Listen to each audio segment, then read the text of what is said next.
like I'm floating through the air. The pain I felt is paid for, all is said and done.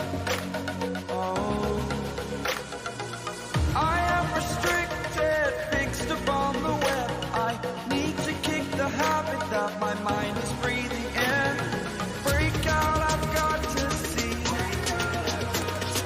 Spent all my life holding all of it closely. I played it innocent, a feel of discontent. I'm finally facing it all, fearless.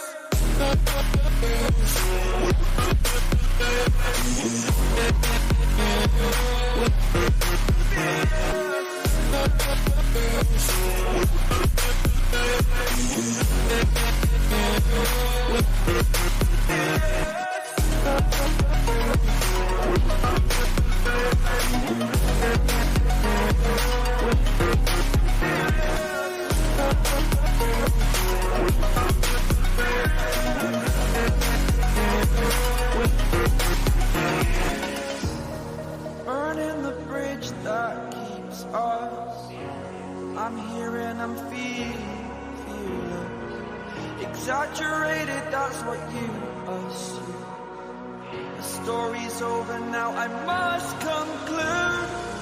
I am conflicted, watching where I step still, hanging in the balance. Not the life I want to live, I want to take it all. Standing tall, fear I weighed the person you are. Oh, break out, I've got to see. Spent all my life holding all of it closely. I played it innocent, a feel of discontent. I'm finally facing it all, fearless.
What is up, everyone? I hope you're doing well. It's Antonio here for another late night stream, another open stream. I already put the link in the chat. Feel free to join, and I appreciate everyone who's on already. I thought I'd put this tweet up here just because I'm really interested in this, and I know this is not a Man United channel, but when you see news like this, I think it's worth discussing, and I'm sure we're all gonna, get around to this at some point tonight anyways. So, might as well start with it. But first, let me see. Tomislav is here. Forza, what's up? Thank you for coming on. Appreciate it. Abdullah, thank you for showing the love. Christian, the legend, the member Christian is here. Beyond the Lines. What's up? How are you? Forza Skill. Yeah, Forza bro. Yep, you're coming for Skiller tonight, it looks like. And Coco, the legend, is here too. Red and Black Hearts. Gotta respect that. Okay. So, I guess I already put the link in chat. Whoever wants to join, feel free to jump in. Let's start with Casemiro, because Casemiro's a player who has been all over the news today. Man United, according to Romano, Man United are working to complete the Casemiro deal on Friday, which is tomorrow or today, wherever you are in the world, with both Real Madrid and the players' camp, involved, and there's positive feelings. Apparently, he's looking to make a huge payday if he joins United. They already have personal terms agreed. Um, I don't know the exact figures. I think it's like 400k a week, 400,000 euros a week. On top of that, the transfer fee is going to be 60 million euros plus 10 million in bonuses to Real Madrid, to get Casemiro. I have very strong feelings about this, and I don't want to reveal them yet until I hear yours first, because I'm interested to hear what you guys think. But guys, my dad is here. Hello, how are you? Hi, how are you guys? Yeah, I'm good. you having a fun night? What you up to? I just came back home. Nice, nice. Did you see the Casemiro news? No, I was just listening to you. What's going on? Man United want to get Casemiro, and listen to this. They're gonna pay Real Madrid 60 million euros plus 10 million in bonuses, and on top of that, 60.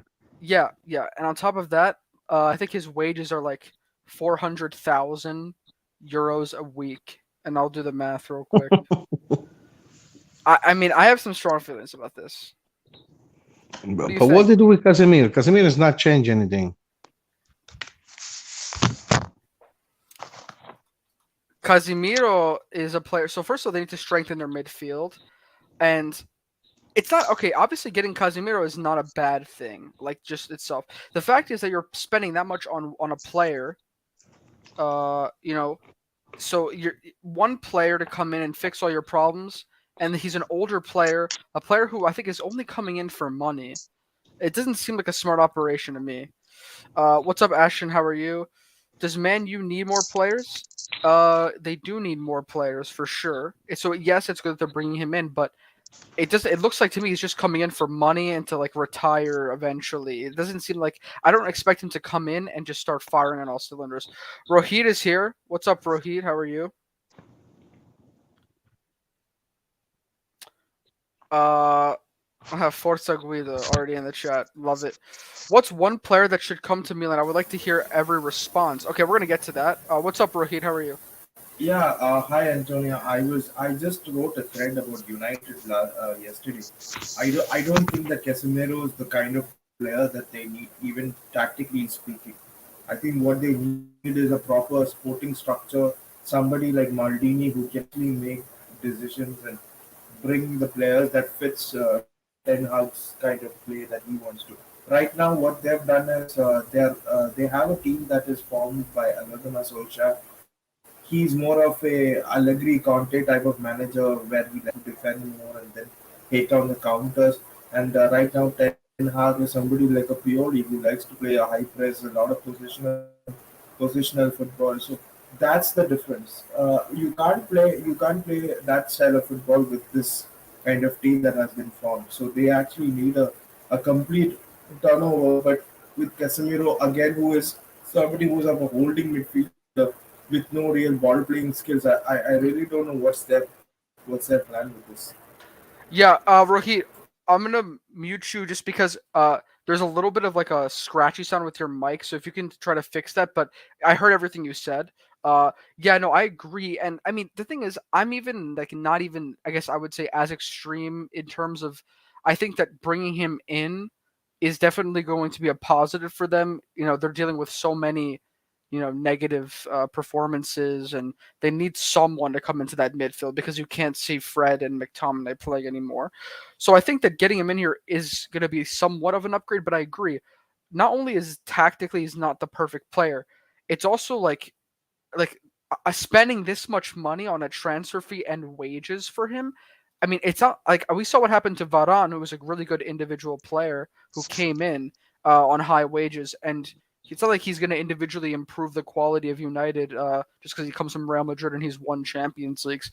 This is not going to be a solution. So if I see United fans start getting excited about this and acting like it's like their team is going to just rise from the ashes, I mean, It's I don't know. ridiculous. It's too naive. It's ridiculous. Casemiro, how good he can be. He cannot change the way a team play. Casemiro is a support for Modric and Cross. They are the one that play the game. I don't understand. Are these people crazy? 60 million plus 10 plus. How old is he now? He's only 30 years old, so he's not Oh, super old. But only yeah, no, he's that's old. based on the physicality. His game is based on the physicality. He's not Modric. Modric can play 55 years old. This is ridiculous. I mean, they're Yeah. destroying the football. They're destroying the football, these people. Actually, there was another piece of news today, and there's this player named Morgan Gibbs White, who Milan was linked with. He's like an attacking player, and I'm pretty sure he's being sold to Nottingham Forest for like 35 million pounds, which is like I think into the 40 million euro For mark. 44 million euros. Right. And this is a player who, he played in the championship last year, the second division in England. Just because he's English, he's costing Nottingham Forest that much. I mean, it's actually crazy when you think about this. Actually, he's a good player, but obviously he's not worth all of that money. Yeah, Jack Grealish was a decent player on Aston Villa, but they sold him for 100 million euros. And then the point is, like this tax is insane. It doesn't make sense. Um, Raheed, what's Nottingham. one that should Yeah, go come on. to Milan? Just based on this chat, like, who do you think would be a realistic and reasonable player that you would like to come to Milan? If you had to choose one. I think we are close to signing Oniedika right now. Yeah. I think Oniedika is doable. But I'm not a big fan of that move because I think it will take him around 1 to 2 years time to settle into Serie A because he comes from the Denmark league. So Oniedika would be good because he actually has good ball playing skills. He would be an upgrade over Kessie, but he wouldn't be an instant upgrade, which is what we as fans would like to see. Yeah. Okay. For me, I know this is not really necessarily going to happen, but I would love Ndika to come in for sure if I have to choose one player. Dad, if you could bring one player in like that's realistic, who would you bring in? The fact that, I love Balotore, maybe not much as a player because he's trying hard, but Endik I can do. The left back is tall, he's a left foot, so he's perfect. And now I heard you guys talking. I sent a text on the chat, but I don't know if you guys read it. Why Milan don't try to give some money to the agent and some money to the team so nobody lose money take it home?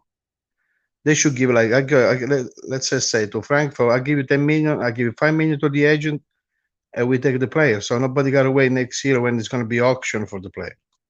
Even though it's not that good that everybody's going to want him, but that's my Yeah. solution. You make the team happy because next year they're going to lose at zero. Well, At the agent happy because you give some money to the agent.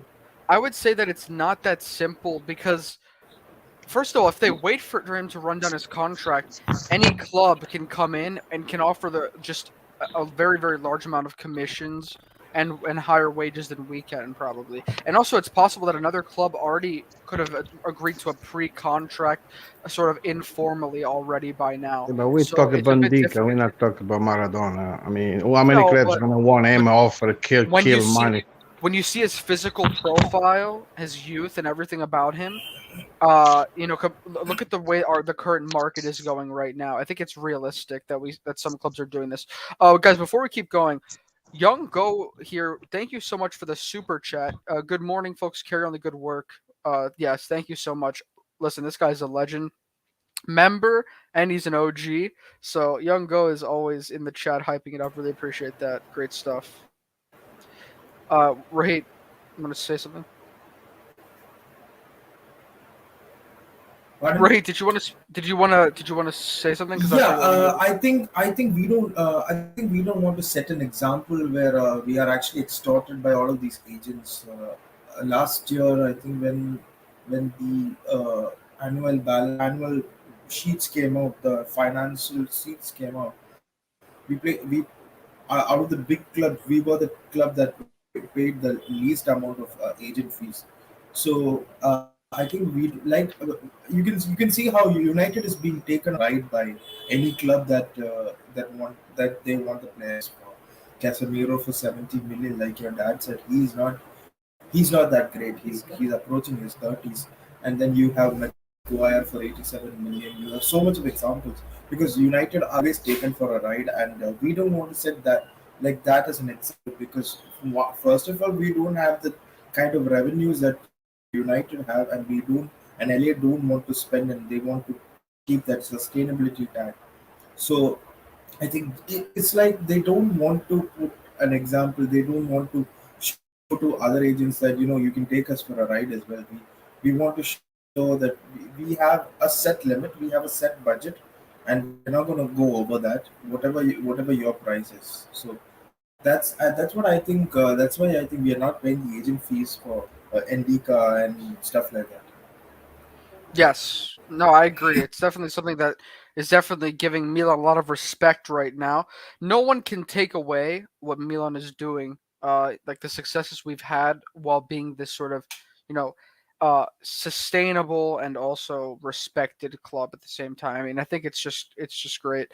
Uh, we're building something that's long term, something that's also healthy and is, kind of combating the immorality of modern football. Although our owners aren't necessarily the most moral people all the time, but let's not get into that mess. But okay, let's see. Oh, a lot of new people here.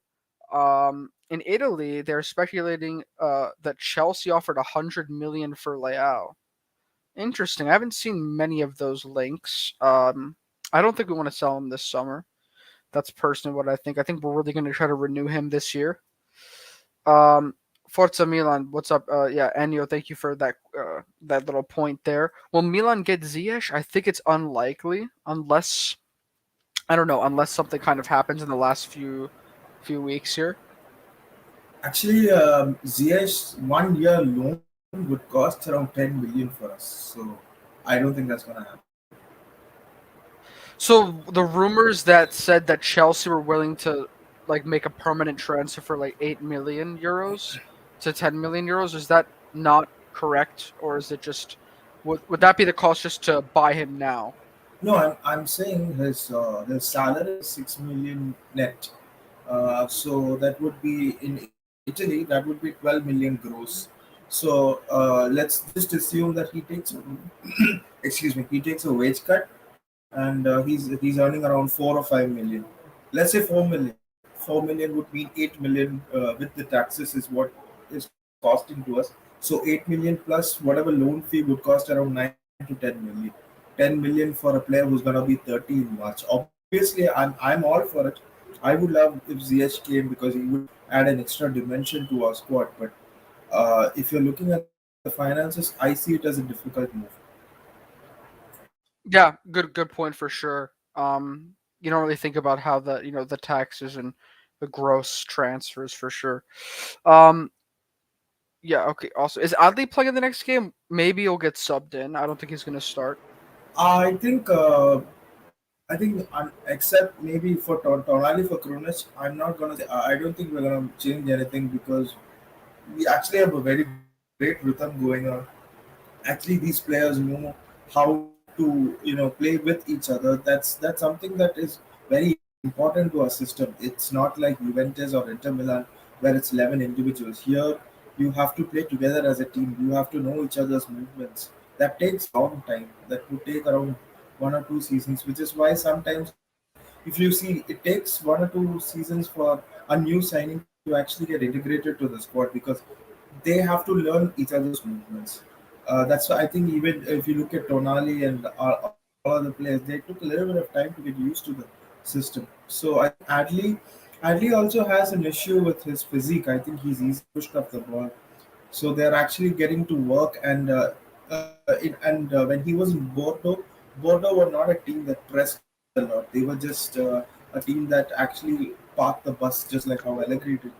So he's not ready for that sort of physical intensity. So you need to prepare him for that sort of physical intensity and then get him into just push him into the team and then he gets used to that. Also, I think this year it's an unusual year. We're gonna play a huge number of games, so there will be a lot of rotation, and I believe everybody is gonna get a chance because there will be injuries. I'm sure there will be injuries. We will have to keep rotating our players. We will see a lot of puzzling squad changes. So that's I believe will play maybe a little bit more in the future. But right now we should keep the same team unless, except for maybe Tonali coming in for Benacer. Yeah, I think that's what's going to happen. That's a good point. And I will say that I think, I know it's just preseason, but based on the preseason, it looks like Ali was already kind of Right. playing really well with the other players, and he was picking out some players with good assists and passes.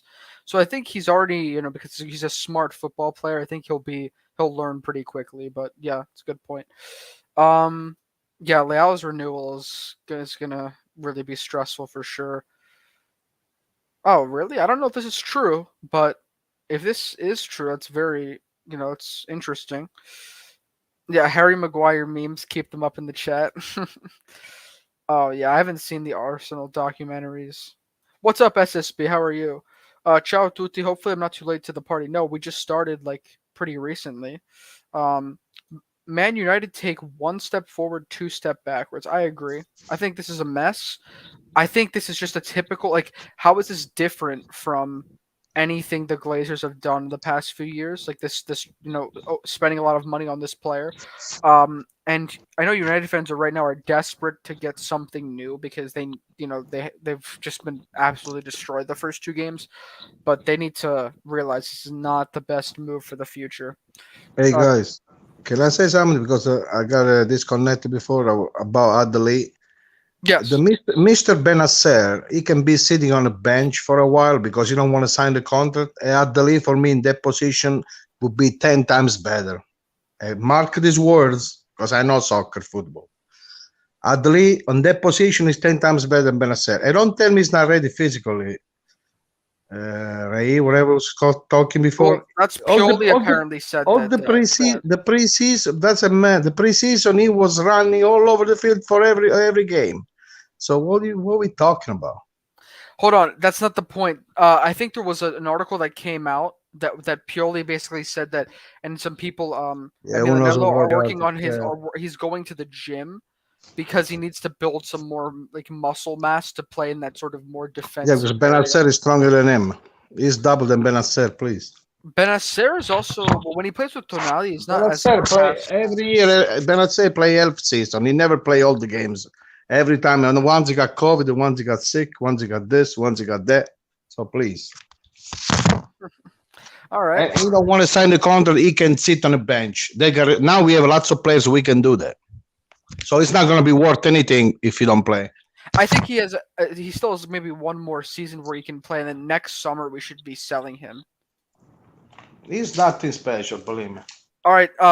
Goodbye, Rohit. Rohit has to head out. Thank you for coming on. I really appreciate it. What's up, Rahul? Bravo, Ante. Yes, Ante Rebic. Rebic is going to be big this season. That's why I don't feel any sympathy for United when they can pull off signings like this in their banter. Exactly, because they have all the finances, but they're still bad. That's the thing. Like I said before, actually, with United, their fans are complaining that their owners aren't injecting any money that's not that of their own, and they're only using revenues. But United's revenues are like some of the highest revenues that any club makes because of their huge fan base and the Premier League and all of that. So the revenues are more than enough to bring in these players. It's just the fact that they're spending money without making any sense. Um, I think Origi will be a beast this year. He looked very strong and fast in the first game. Yes, he looked interesting. He was looking for some runs, making those runs, and he was in the right positions. I think he just has to work on his interplay with the team. But with Liverpool, he kind of knew how to where to lay the ball off, and kind of how to move around. Uh, so yeah, nice one. Yes, Dad, you have some fans in the chat here. They like your opinions. Or is my new friend Coco? Coco is here in the chat. Coco Chanel. Coco is the young Milan fan for sure. Okay, well, I think that's enough of Casemiro talk. Unless anyone else wants to if you have any other points for that. But yeah, actually, I wanted to bring this up. SSB did say, I would like to see Ronaldo the Fenomeno, Zico, those players in Brazil, here in Kaká. How much they want to pay for that guy? He's a physical player. That's all. yeah, SSB agrees with you. He says Casemiro needs technical players around him to be good, and Of the course. players on Man United are nothing. They I can't do told that. you before. I told you, right? Yeah, you said Modric, right? Yeah. Agreed. Hey guys, I don't know if anyone saw some Conference League games today. Also they had Europa League games as well. Um, but yeah, there were some interesting games. Fiorentina in Italy was an interesting one. They played against FC Twente. I think that's how you pronounce them. They're a Dutch team, and they were able to win, but looked pretty shaky in the second half. I mean, I think on paper, Fiorentina are the much better team, so they should be winning this game. And they are a contender, I think, for the Europa League, the Conference League, even though they aren't maybe the single best team. I was watching the game. The first half, obviously, they played well. They scored both of their goals. In the second half, they just looked like they were mentally just kind of slacking a little bit. They weren't playing as a team, giving the ball away, and I was disappointed with them because if when they play in Italy, they go to kill you. Like they look to be a very good team, but against this smaller team, they were. I mean, it wasn't even that the Twente wasn't. They were playing their game, of course, but I think it was more of the fact that Fiorentina was just looking sloppy themselves, and it wasn't Twente pressing them or anything. So I think I was a little bit concerned with this. I hope they do well because obviously Italian clubs need to do well in Europe. Did you see any of these games today, Dad? You see any of the For Europa me? games? Yes, your games in Europe today. No, actually, I wanted to watch the replay now. I want to see the way West Ham, Fiorentina play. Yeah, West Ham actually won. And One. yeah, West Ham. Not against What's that? Fiorentina. Not against Fiorentina. West I Ham won thought, it. I thought you said they were play West Ham. No, no, no, no, no. West Ham was playing another game. This is the playoffs to get into the Conference League group stages.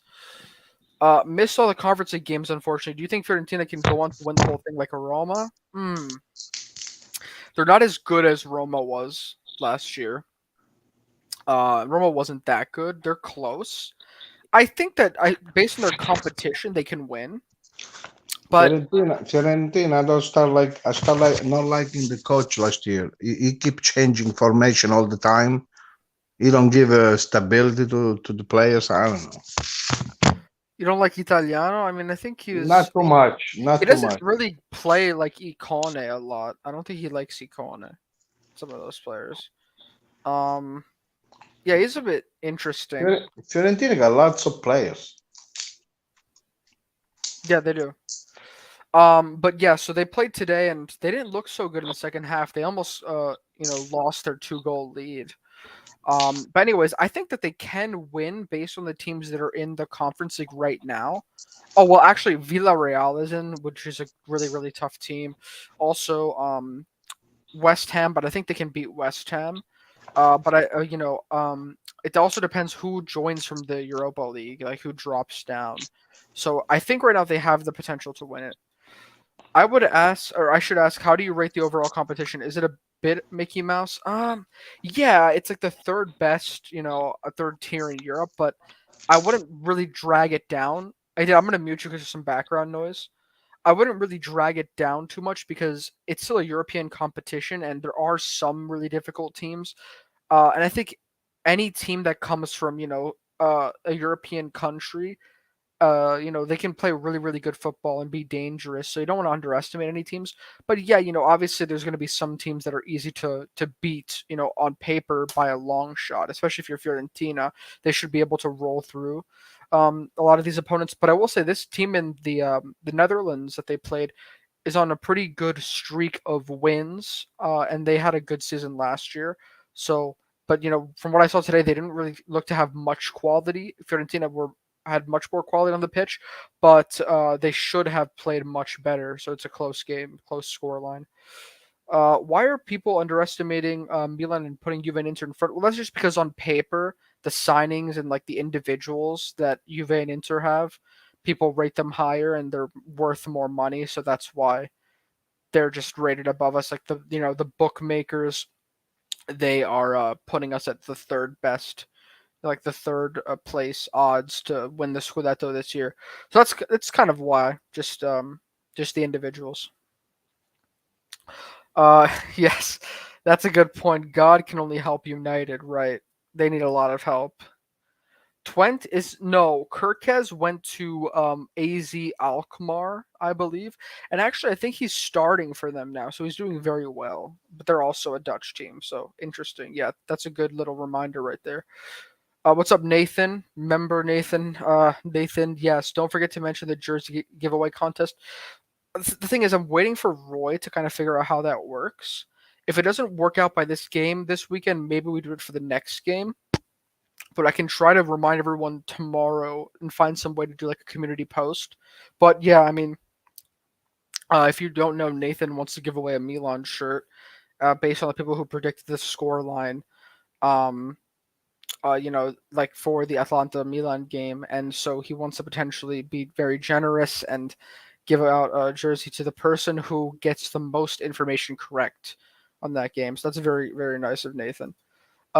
Milan being underrated solely due to the Mercato. Yeah, I think we need to still bring in a midfielder and maybe a defender before we can really judge the Mercato. But yeah, I mean, Juventus have brought in some big players, and Inter got Lukaku back, so that's why they're making sort of the headlines.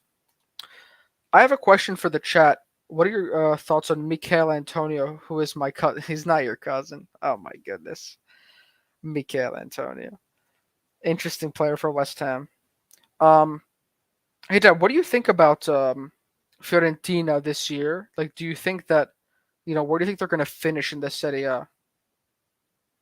Also, I want to ask you, can you give me potentially like your top like 7 or 8 teams, like the order that you want to predict the Serie A? He's talking to me. Yes. I'm not sure. It's too early because it's difficult to judge just by the Mercato. You got to see a few games. At least see a few games, and then you have an idea. But did you watch them play against Cremonese? Not really, not much.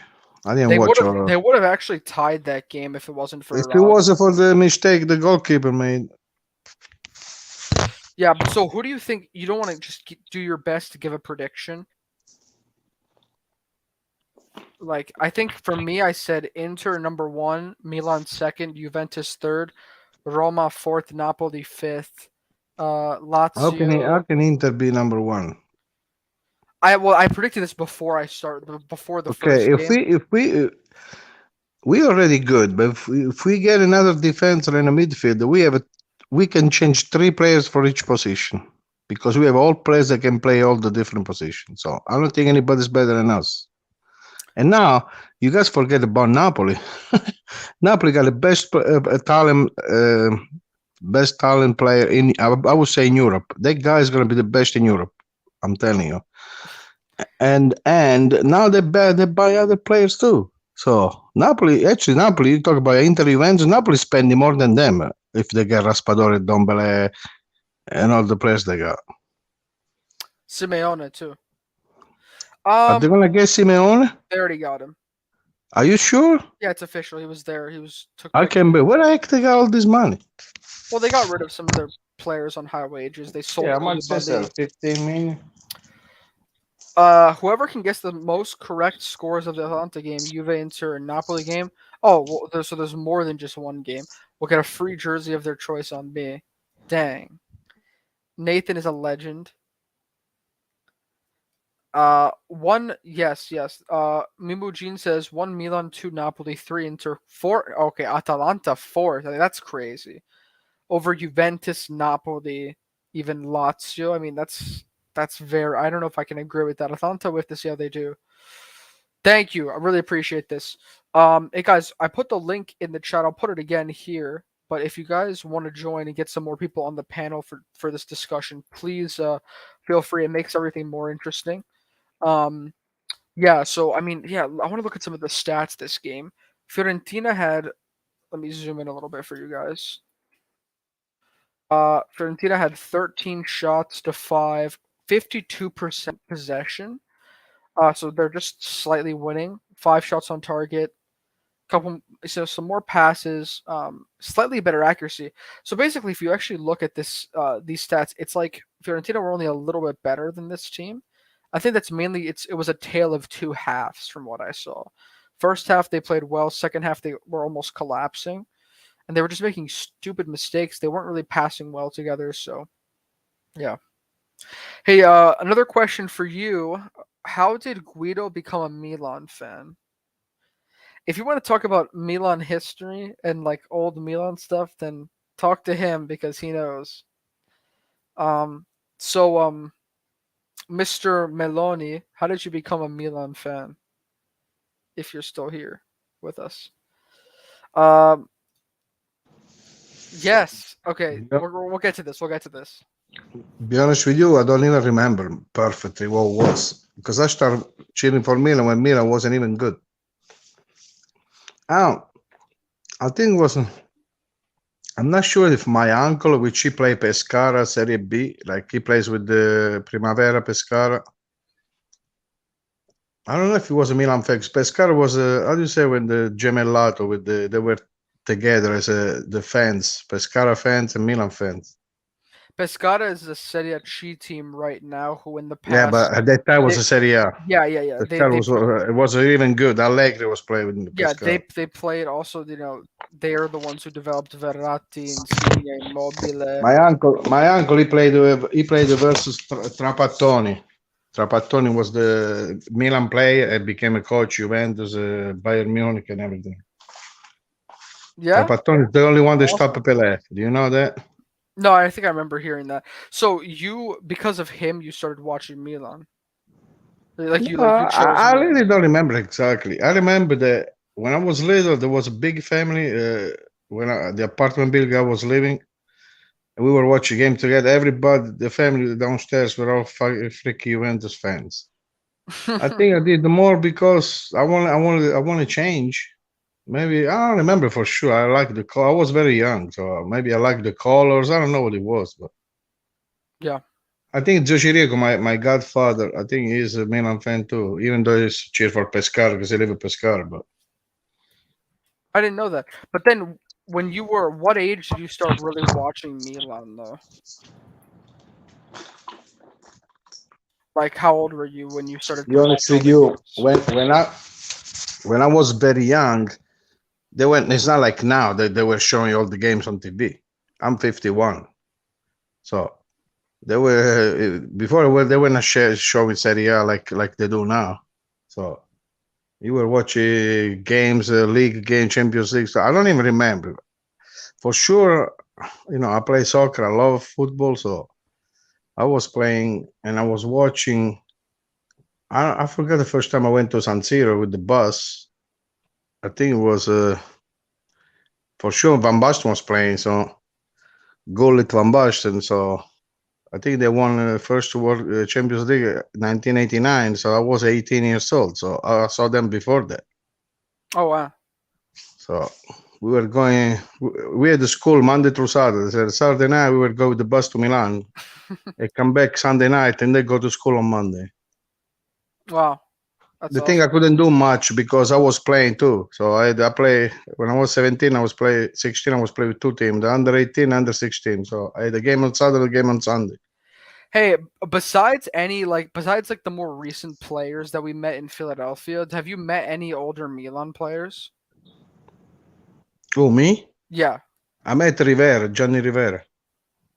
Oh, nice. He was under me. Sitting at Ascoli Piceno. You've been there. Yes, yeah. Wow. Ascoli used to have a Serie A like Pescara, same thing. Isn't that where Scott Macca was? So my father, he was in touch with the guy. We will go to the VIP section of the stadium because we had the free tickets.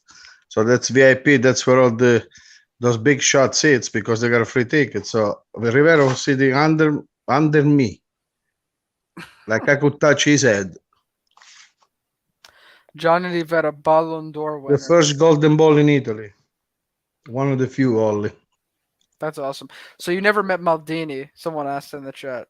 I for not really close, only from from the bus he was waving. Like I mean, Martini liked to do that kind of stuff much. I remember we were waiting at the Giuliano, the hotel, Don Juan. Yeah. No, I never went too close.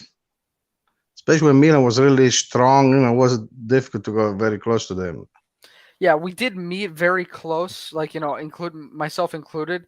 I Some mean, of I the talked to players from the Totti in 2012 Philadelphia. team. Yeah. Oh wait! The Milan players. I was like joking with them at Philadelphia. Yeah, I did say not like besides the most recent stuff in Philadelphia, but yes, yes. Abate, Ambrosini.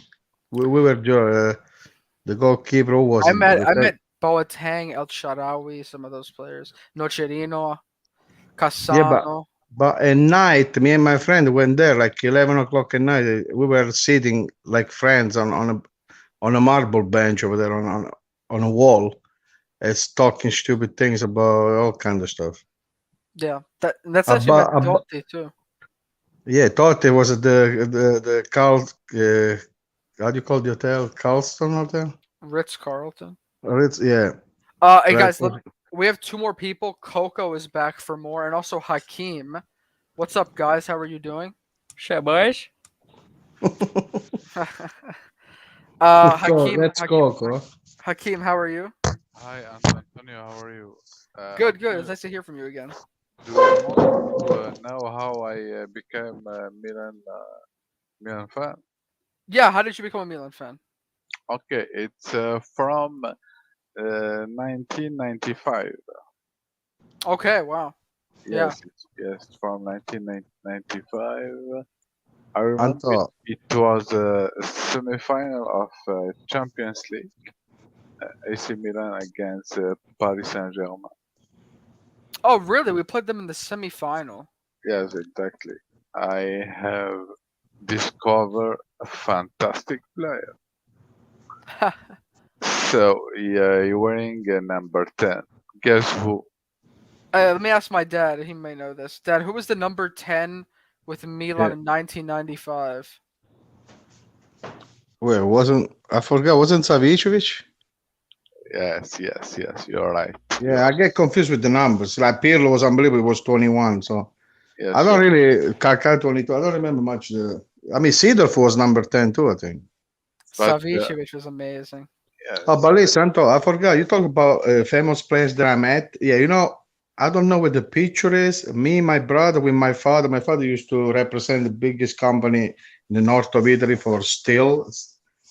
So he took me and my brother with him. We slept at the hotel at Sirmione on Garda Lake, Lago di Garda. And at night we went for a walk. Over there is so beautiful. There's a castle. And we took a picture with Collovati, Fulvio Collovati, which he was. If you talk to him, he's an Inter player, but he played with Milan when he won the Italy won the World Cup 1982. He was a national team player. He was a Milan player. And we took a picture, me, my brother, my father, and him. Oh, wow. That's Yeah, the really photographer close to him, close to the bar. Everybody want to take a picture. He was standing there.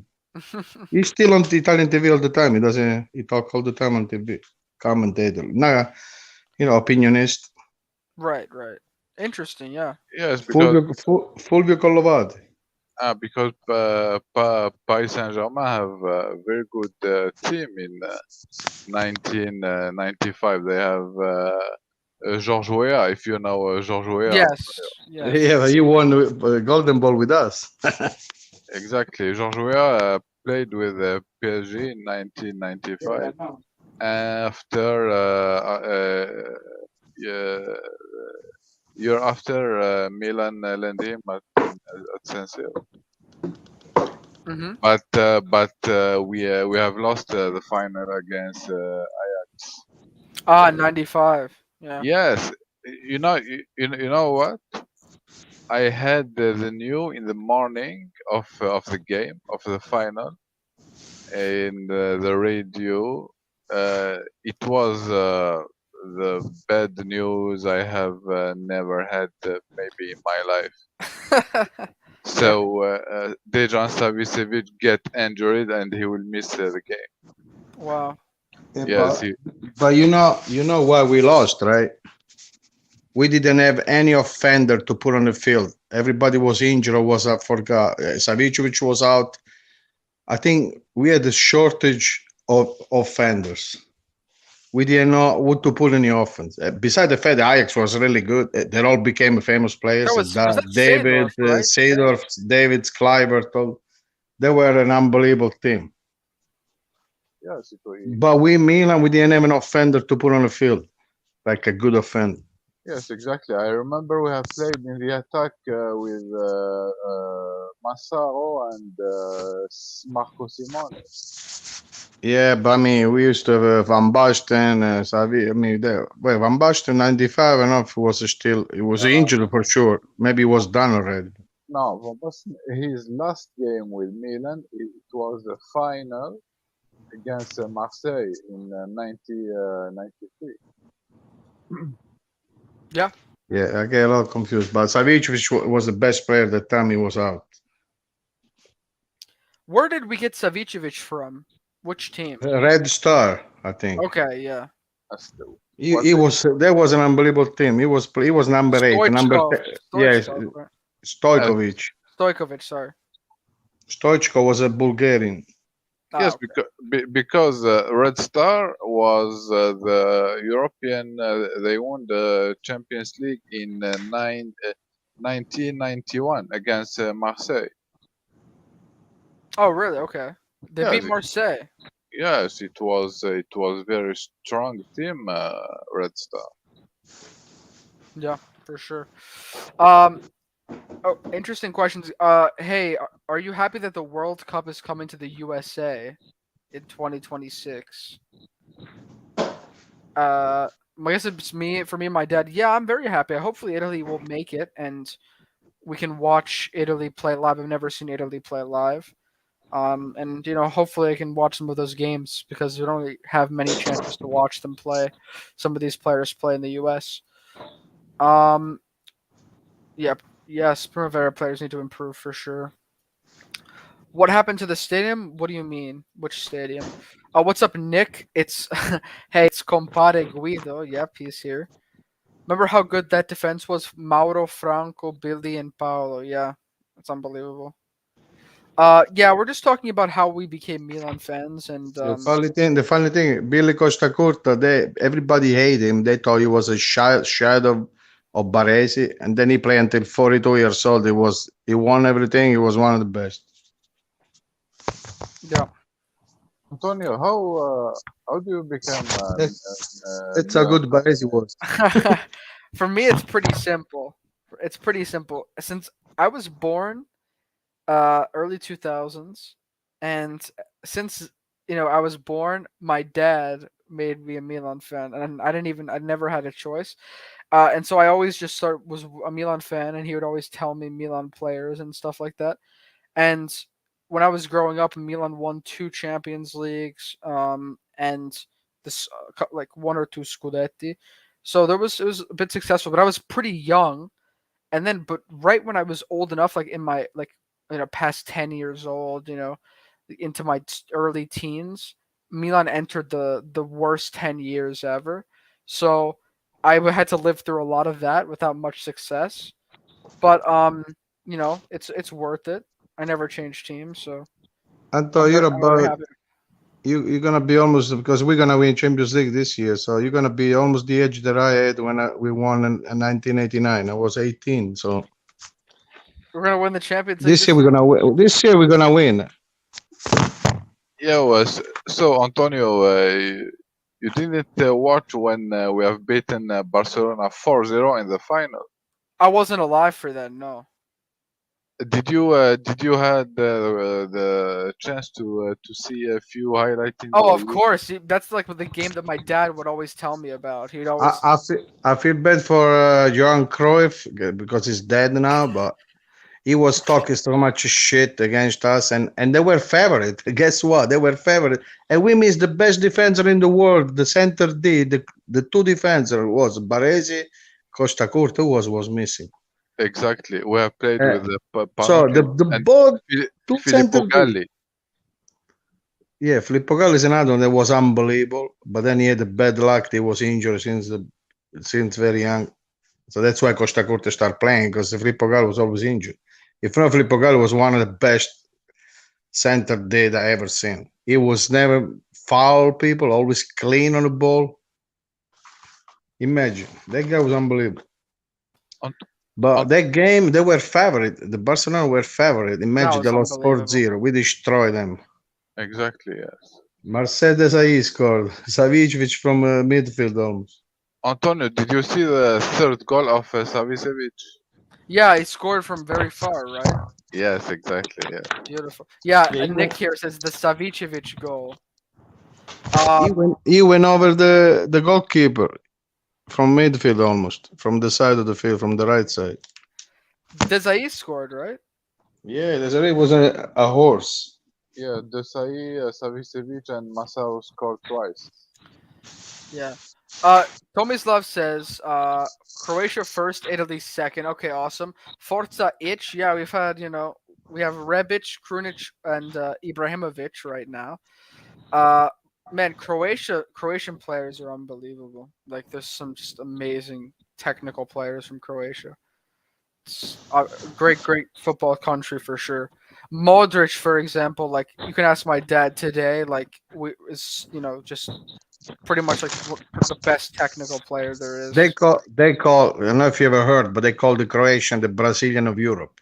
Yeah, yeah, First of all, they all cheer for Milan because Boban was unbelievable. Modric loved Boban, so yeah.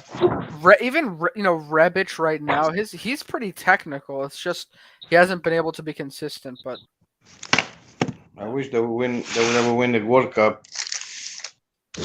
yes, yes. Hey, you guys, Oh, you, yeah, you, go you ahead. guys, please. I have just last question for you. What do you prefer who wins Scudetto if Milan cannot win the Scudetto, Inter or Juventus? Oh, well, that's this year. I have to say Juventus Roma. because Inter would get the second star. But if it was any other year, I would want Inter to win because I really hate Juventus. But Inter is even with us with Scudetti, so now it's just like I think we're competing with them for the Scudetti. So I think I'd have to say Juventus this year for sure. Interesting question. Yeah, it's too hard to kind of choose. Um, Nick says Lentini. Ask you guys about Lentini. Do you guys know Lentini? Lentini, we pay lots of money from Torino. It was unbelievable, but then it didn't really do like it's supposed to do. We spent, I forgot how much money it cost. Was one of the most expensive play we bought during Berlusconi time. What position? A wing. Oh, okay. Do you remember about 13 years ago, Ambrosini scored against Lazio just like the Savicevic goal? Do you guys remember that? I don't even remember. I was here. I wasn't even watching much.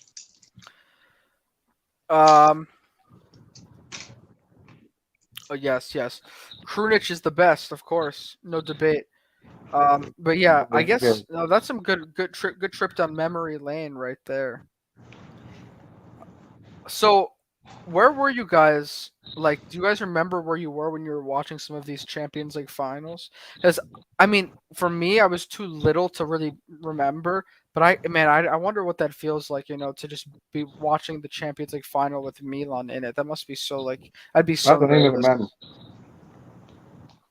I'd be so nervous. The first Milan Champions League final was in the 90 against Benfica 1-0. Frank Rijkaard scored. Yeah. Wait, is that the first one you saw? Because I know Altafini scored against Benfica too, and we beat them 2-1 as well No, it in a was UCL final. in 63, I guess. Yeah. Yes, because we didn't win the Champions League from the 60 until the 89 against Steaua Bucharest 4-0. Yeah. Matteo, what's up? No. What's You don't have to leave. Don't leave. Stay. We like. Oh yeah, we're talking. Ibrahimovic is Swedish born. He's born in Sweden. Ethnically though, he's Bosnian and I think also Croatian. That's what they're saying. But yes, he's Swedish nationality. So it's a pretty clear debate, guys. Um, yeah, but listen, for me, man, if I can watch Milan play in the Champions League in the next few years, it's gonna be big. But this year, I was so nervous just for that last game against Sassuolo. I'd be way too nervous to watch the game if we made it the Champions League final. Um, Also, I know that we'd be treated like the underdogs for sure. So maybe that would give us some confidence to win it. Um, yeah, there's not really much Milan news, guys. I heard Oniedika may be coming. Oniedika, I think the Michelin is waiting to see what their coach wants to do in terms of the market before we can get Oniedika, before he okays the move to Milan. So it's kind of stalled, and we're not getting much news. So it's a little bit slow, but we can talk about anything related to Milan right now. If you guys have any topics. Also, we can do a UCL simulator. I have that pulled up as well, and we can see what groups Milan could possibly get. If you guys want to do another one of those, please type it in the chat. Who is Oniedika? Oniedika is a defensive midfielder from Midfield, which is a Danish team, and he is like 21 years old. He's Nigerian, and he's a player who has pretty good, technical ability. And Milan are looking at bringing him in for the pivot position as a bench player. So it's pretty good.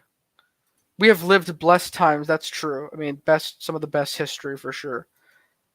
If there was Yugoslavia in the 90s, they could have won a World Cup. 98. Interesting. What's up, Hakeem? Me, you know what's the player that I'm dreaming to see him in Milan? Who? Because I'm really scared to Juventus will get him.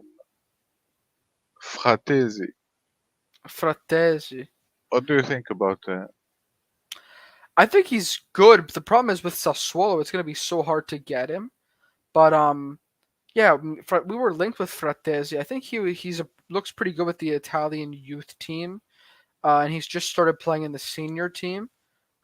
He's a good player in the midfield. I don't know if he can really be the best sort of defensive midfielder, but he has sort of played there with Sassuolo, so he could be a good option for us. My dad likes Fratesi, that's for sure. Coco likes Fratesi, I know that. Yeah. Dude, I love him so much. Coco emerges from the shadows. One of the best young players. Yeah, Fratesi's. Oh no! Don't tell me this is true. Gnonto to Leeds? You got to be kidding me. Let me look this up. There's no way. But I'm really happy to don't land Ziyech, to be honest with you. Oh, you don't want Ziyech? No. He has sorry, but disagree with the most of the fans, because Ziyech, I don't think that he's a good option for us. He's not fast. He has no good cross, no good shoot. Hold on. Ziyech has a great cross and his shooting ability is good. Those are his best attributes to his game. Hey guys. But yes, I agree. He's not fast and he's a little bit older. He didn't play in Chelsea? And guys, yeah, what's up? Okay, well, I want to say about Fratesi. First of all, Fratesi, I don't think is perfect for the position we need right now, because he likes to go up. I think he looks like more like a Barella player. Mezzala. He goes up all the time. I don't think it's winning somebody like the guy we're buying on Oniedika is perfect. But beside that, what's the one you were talking now? Ziyech. Ziyech, you guys gotta understand, with all the position that we have in the field, that's the most covered. We have a 55 players that can play right. The Cutler can play right. Messias can play right. Salamaker can play right. Florenzi can play right. Florenzi used to be a right wing before a right back. So we have a 55 players can play right. Why are you going to waste money for a guy that still he's good, but we still got to see how he's going to be in Italy anyway. So why we need a midfielder right in front of the defense and a defender. That's all. Every position is covered. Yeah, I think we're doing the right thing. We have three players each position. All the players we have, they can play different position. First of all, nobody has that. You guys, did you mention that we don't have tall player in the team? Yes, we love this debate on the channel. The tall center back, right, or just whatever. I think that's what you mean. Should we get a tall defender, right? Is that essentially what you're asking? Because I think we've talked about this a lot. Yes, that's why I think that we have considered more goals on the court. Yeah, corner kicks, set pieces. My dad has a very, very strong opinion about this. The question is, should we get a taller player to help with these situations? And here, I'm waiting for him to unmute his mic to just rant, but I know what he's going to say. We've got into debates, guys. Do we need a tall player to come into Milan? Should we be looking for a tall defender? You know my opinion, but do I have to repeat again? Yeah, repeat your opinion. Do you guys saw the game on Sunday? We got scored 2 header, right? Oh, wait, Okay. Dad, before you go on, Nathan, the legend, the mythical Nathan is here. Guys, what's up, Nathan? How are you? How's it going, everybody? Hey, Nathan, it's one of our favorite topics. We're talking about tall defenders, and should we get a tall defender? And this is also based on the game we just played last week. And so my dad is giving his answer, so keep going. Me? Yes, go ahead. Okay, that's why we talk about Tanganga, Diallo, this and that. So if we want a tall defense, you gotta get Ndika. So what they can do, I said before, give it 10 million to Frankfurt, give it 5 million to the agent, and you bring it on. So you think we need a tall defender? So we don't have to wait next year. Do we need a tall defender though? Of course, if you want to get an extra one, because Gabbia and Kier, they're already tall. Taller than Tomori and Kalulu. But Tomori and Kalulu, they're faster. I prefer the Tomori Kalulu. If you look at the goal we got scored on Saturday, they were both header, but they were one he dive on the ground almost. And the other one anticipating the first ball. So that's not because you're tall or short. That's about the way you move. So it wasn't the problem because we were short or we were tall. Look at the goals we got scored. They were both header, but not because we're short. So you're not concerned about this if we don't? Not at all. I prefer the speed they have. Tomori Kalulu, they keep the defense up. They can recover fast. Then a tall guy that just for a corner kick. I mean, how many goals we got scored last year? Not that many, really. We were the best defense, right? Tied with Napoli, yeah. But sorry, my friend. When you played in the Serie A, maybe it will be okay because that you can keep your defense up. But in the Champions League, it's very difficult to keep your defense up 90 minutes. So yeah, it's in the Champions League. People, they played. Everybody say Champions League is better than the Italian league, right? It so is. They're not supposed to kick the ball like crazy, like Viva il Parroco, we used to say in Italy. They play. Look at Manchester City. They play ball on the ground. They don't do crosses all the time. They like to play the ball on the ground. So it's not. I don't see all this big problem. It depends because when you play a team like Liverpool, who rely on or Chelsea, They rely Yeah, on a lot of how do they crosses. score to us?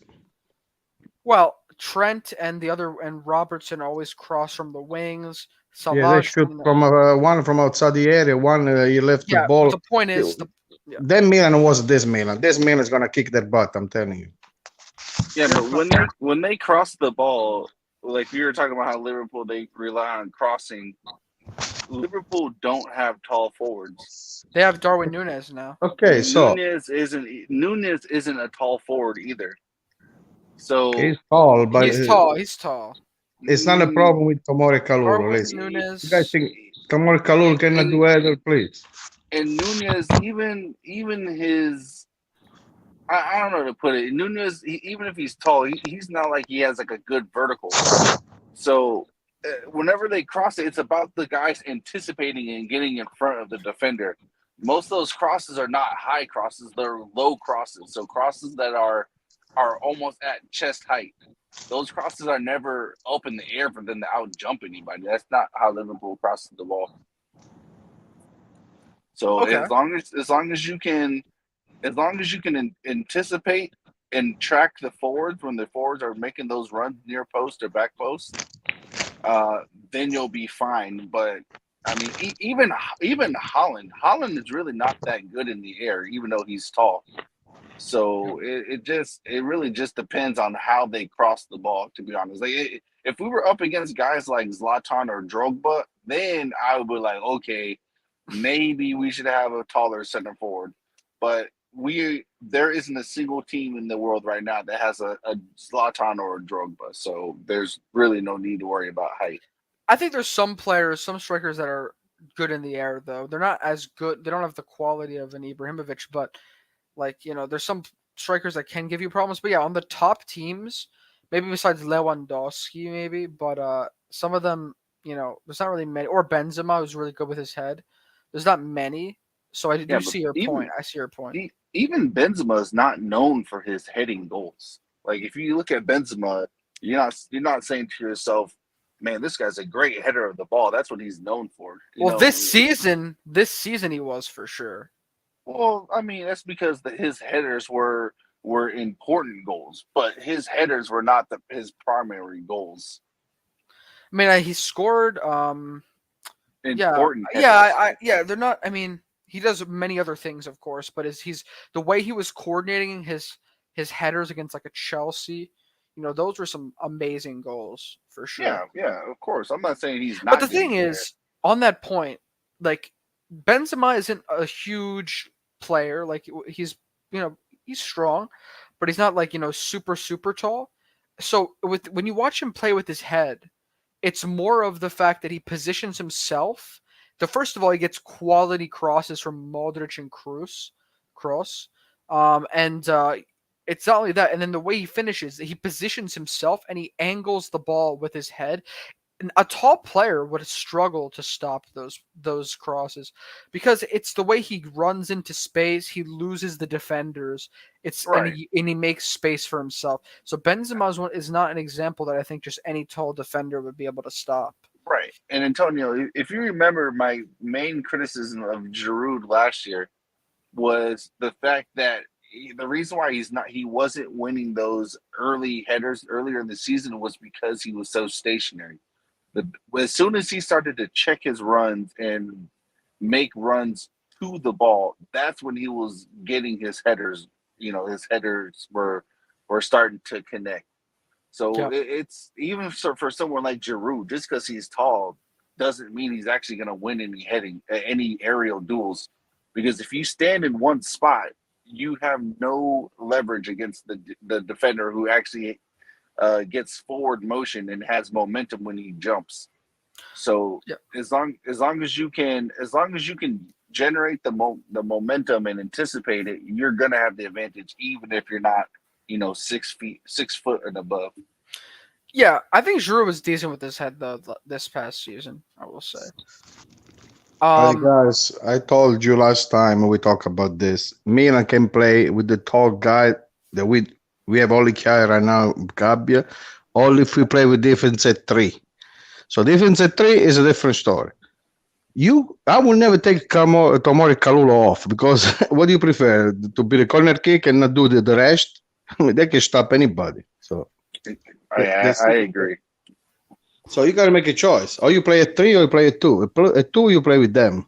Even Kjaer, they say Kjaer is fast. He's not slow. Kjaer Tomori, Kjaer Kalulu, they can play together. Okay, If he's not injured, he's tall. So Hakim, go ahead. I agree with you guys, but when you play a team shit like Juventus, that Juventus they stand behind 90 minutes and just waiting for the mistake and the corner. You can concede a goal on only one action. Right, but would you give up the opportunity of a rare heading goal against us over the other 99% things that yes, Kalulu and Tomori can do that tall defender simply cannot do? That's a good point, Nathan, because also on the same thing, Juventus, if they play on the counter, what's better, to have a slower defender or a quicker one that can run back when they try to counter you? Last season they had Morata. This season they don't. He was very pacey. But they still have pacey players. Well, I will say this. You know what's funny about this whole thing? You know what's a funny coincidence? Rebic this season scored off of a set piece corner kick against Juventus, who had Chiellini and Bonucci playing at the Allianz Stadium this year. If you guys or this past season, if you guys remember. Hey guys. Wait, now I forgot what I want to say. You're getting too excited. No, I forgot what I was. Remember, we play a super high line. The stat. I want to see. Give me the stat. How many goals we got scored with the header because we were short? Can you give me a stat about that? Okay. There is. Why people worry about for no reason? Because we were short, there's no stat that's going to tell you that. But I will say, do you see the goals we got scored on Sunday? In the preseason, we have conceded a lot of header goals. Yeah, against teams who primarily send balls in. Like, those smaller teams are the ones who are going to have these giant forwards, and all they do is just cross the ball in. But we play against teams who are at a higher level, and they don't do that. Even the teams in Serie A, like listen, if you consider the stat of the preseason, so I don't watch football no more. So Juventus should be in Serie B. They got scored 4-0, this and that. So, I mean, you guys cannot consider the stat of the preseason. I will say this.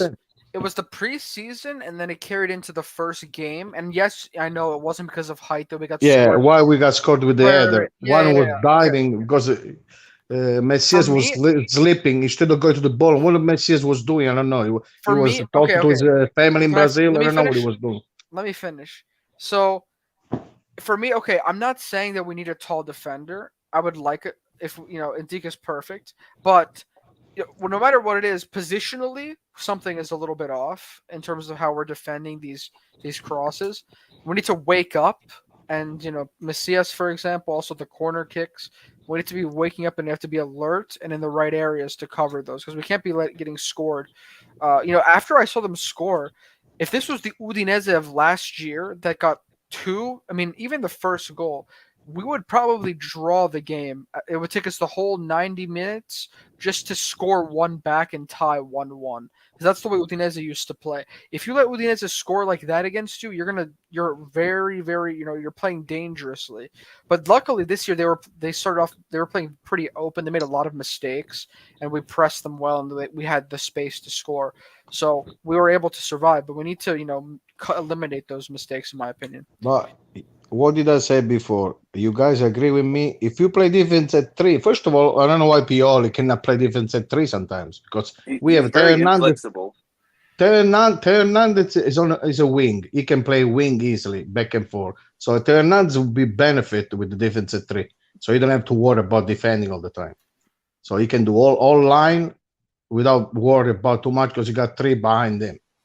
We have Florenzi can be the same thing he does. So Calabria can do too. He's running. So sometimes, so if you worry about him, he can score with a header, play defense at 3, and change the system because we don't have a system. Our player can play any system. So we have actually all the midfielder we have, they're all come from the midfield at 3. So So you would like to play like this, put essentially. Adeli in the middle, Tonali on the right, Benacer on the left. You kill. You put Hernandez on the left. 3-5-2. You kill everybody. That's another So thing. can I you don't see know the why. board that I'm sharing? Can you see the board that I'm sharing? Yeah, I gotta look because it's small on my phone. Let me give you guys the ideal lineup. Who would you put at right wing back? Well, for depending on Florence. what type of, well, it depends on what type of 3-5-2 you're gonna play. You could do a 3-4-3, and then you can have Salamakers as the wing back. So all he doesn't have to worry about the attacking phase because you'll have a right forward to pass the ball to instead of being the sole creator. What do you guys think Listen, of this lineup that I put on the screen? we can do Manyan, anything we want. Tomori, Kjaer, Kalulu, then Florenzi, Benacer, Tonali, Hernandez. De Ketelaere playing as like the 1, or you can put him into the center mid, whatever. And then 2 strikers of Leao and Rebic. Yeah, it's funny because that looks almost similar to my FIFA team. It's very good, but you know what? I like that. I really like that lineup. But we had problem in that lineup that we don't have backup in the 3 center back. If one of them get injured, we don't have backup. Yeah, Well, we have. Why not? We have all the midfielder we have. You're forgetting Calabria. Calabria can also still play there because of how good he is positionally. You think Calabria can play here, right center back, or right wing He back? can. He's not super tall, but he can. Why not? Calabria can play midfield. He showed that he can play midfield too. So I think that, yeah, I see Hakim's point because we have Tomori and Kalulu who are really good on the edges of the 3 center back pairing, but it takes like a certain profile to fit these roles. So maybe we don't have other players on the bench. If we got Oniedika, of course, it'd be better. He would play right here. Tomori could even go center. There's more flexibility. listen, don't matter. We can play any system. They Yeah. can switch whatever they want. Tommy's Love here says, why would we change the formation? So I agree. I don't think we need to change drastically. I think that we're playing well with the current. So we don't even play 4-2-3-1. That's the people think. Milan lately has been rotating all the players. They move to midfield. Hernandez was playing midfield all the time. Calabria was going midfield all the time. So I don't even know what kind of system we play. So, but to me, they play good. So if Tomori don't make a mistake, they miss the ball, and Kalulu saved the goal, they didn't even do really much counter-attack. Yeah. There were two goals, 2 stupid mistakes with the header in the middle of the area on the ground. Messias, as I say, was talking to his family in Brazil, maybe he had the headset on it. I don't know. For me, I'll make you just what I think is this is my favorite lineup if I had to choose a team. So obviously I'm going back to the 4-man defense. Let me put in Calabria here. Listen, 3-4-3 is a good system too. With the defense at 3, can be 3-4-3, 3-4-1-2. You can do all kinds of stuff. We can do all kinds of stuff. All depends what player you have available. Or if somebody's injured, somebody's red card. Who knows? For me, I'd play sort of like a 4-3-3 almost, but De Ketelaere can kind of go here. But the thing is, the way we play now with these 2 pivot players, we have Benacer and Tonali at times. I think it's often Tonali. He goes up to join the attack. So it depends. It's like it depends. I think Pioli tells them, every game. This game, I want you to go up more, and play into the spaces. And it depends. Sometimes Tonali is responsible for staying back and covering.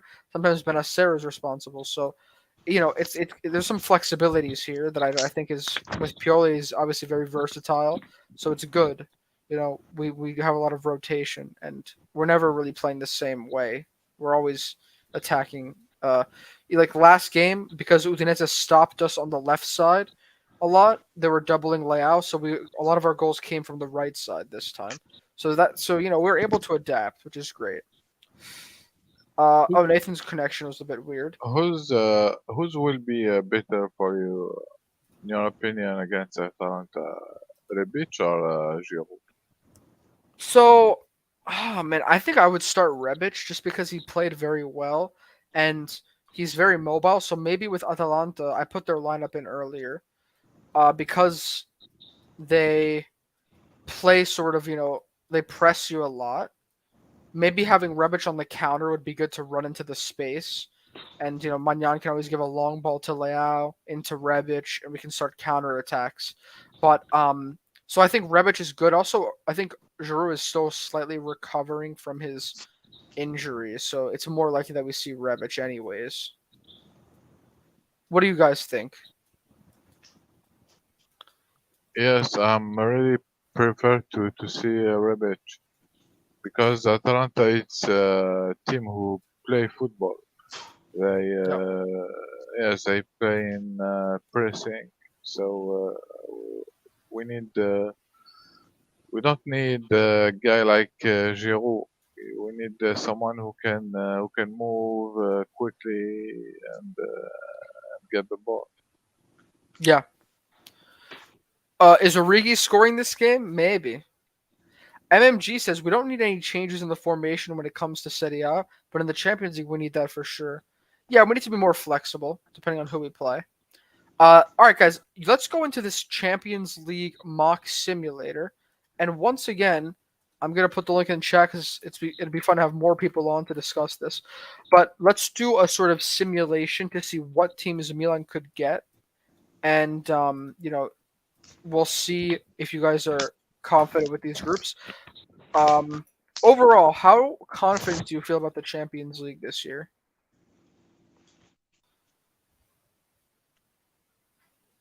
Anyone can answer if you guys want to. I told you, first place. Yeah, but that's just you kind of saying that. I believe. I'm not saying I believe. I believe we can win. Well, we can, or is it like, are we the most likely team to win? Of course we can. Of course we can, but are Even we the best team never win. Listen, Paris Saint-Germain, all the money they spend, how come they don't win? We are the best team as a team, as a group, as a mentality. We're growing up a lot. Not gonna be to beat Milan. All if the referee can do miracles. That's for sure. Yeah. Okay. MMG says, I hope we get a top team in pot 2. I want to see if the team is ready to face a strong team like Chelsea, Barcelona, or Spurs. What about Liverpool? Don't forget. Facing normal teams will not prove anything. I don't know, because I want us to just get more revenue and pass further, honestly. So I kind of disagree about I don't know. All right, guys, so let's do this. Let's do this mock simulation and see where we end up. Okay, so we're in Group A. I'm just going to randomly sort these teams out. Okay. Let's see here. Juventus with Real Madrid. Interesting.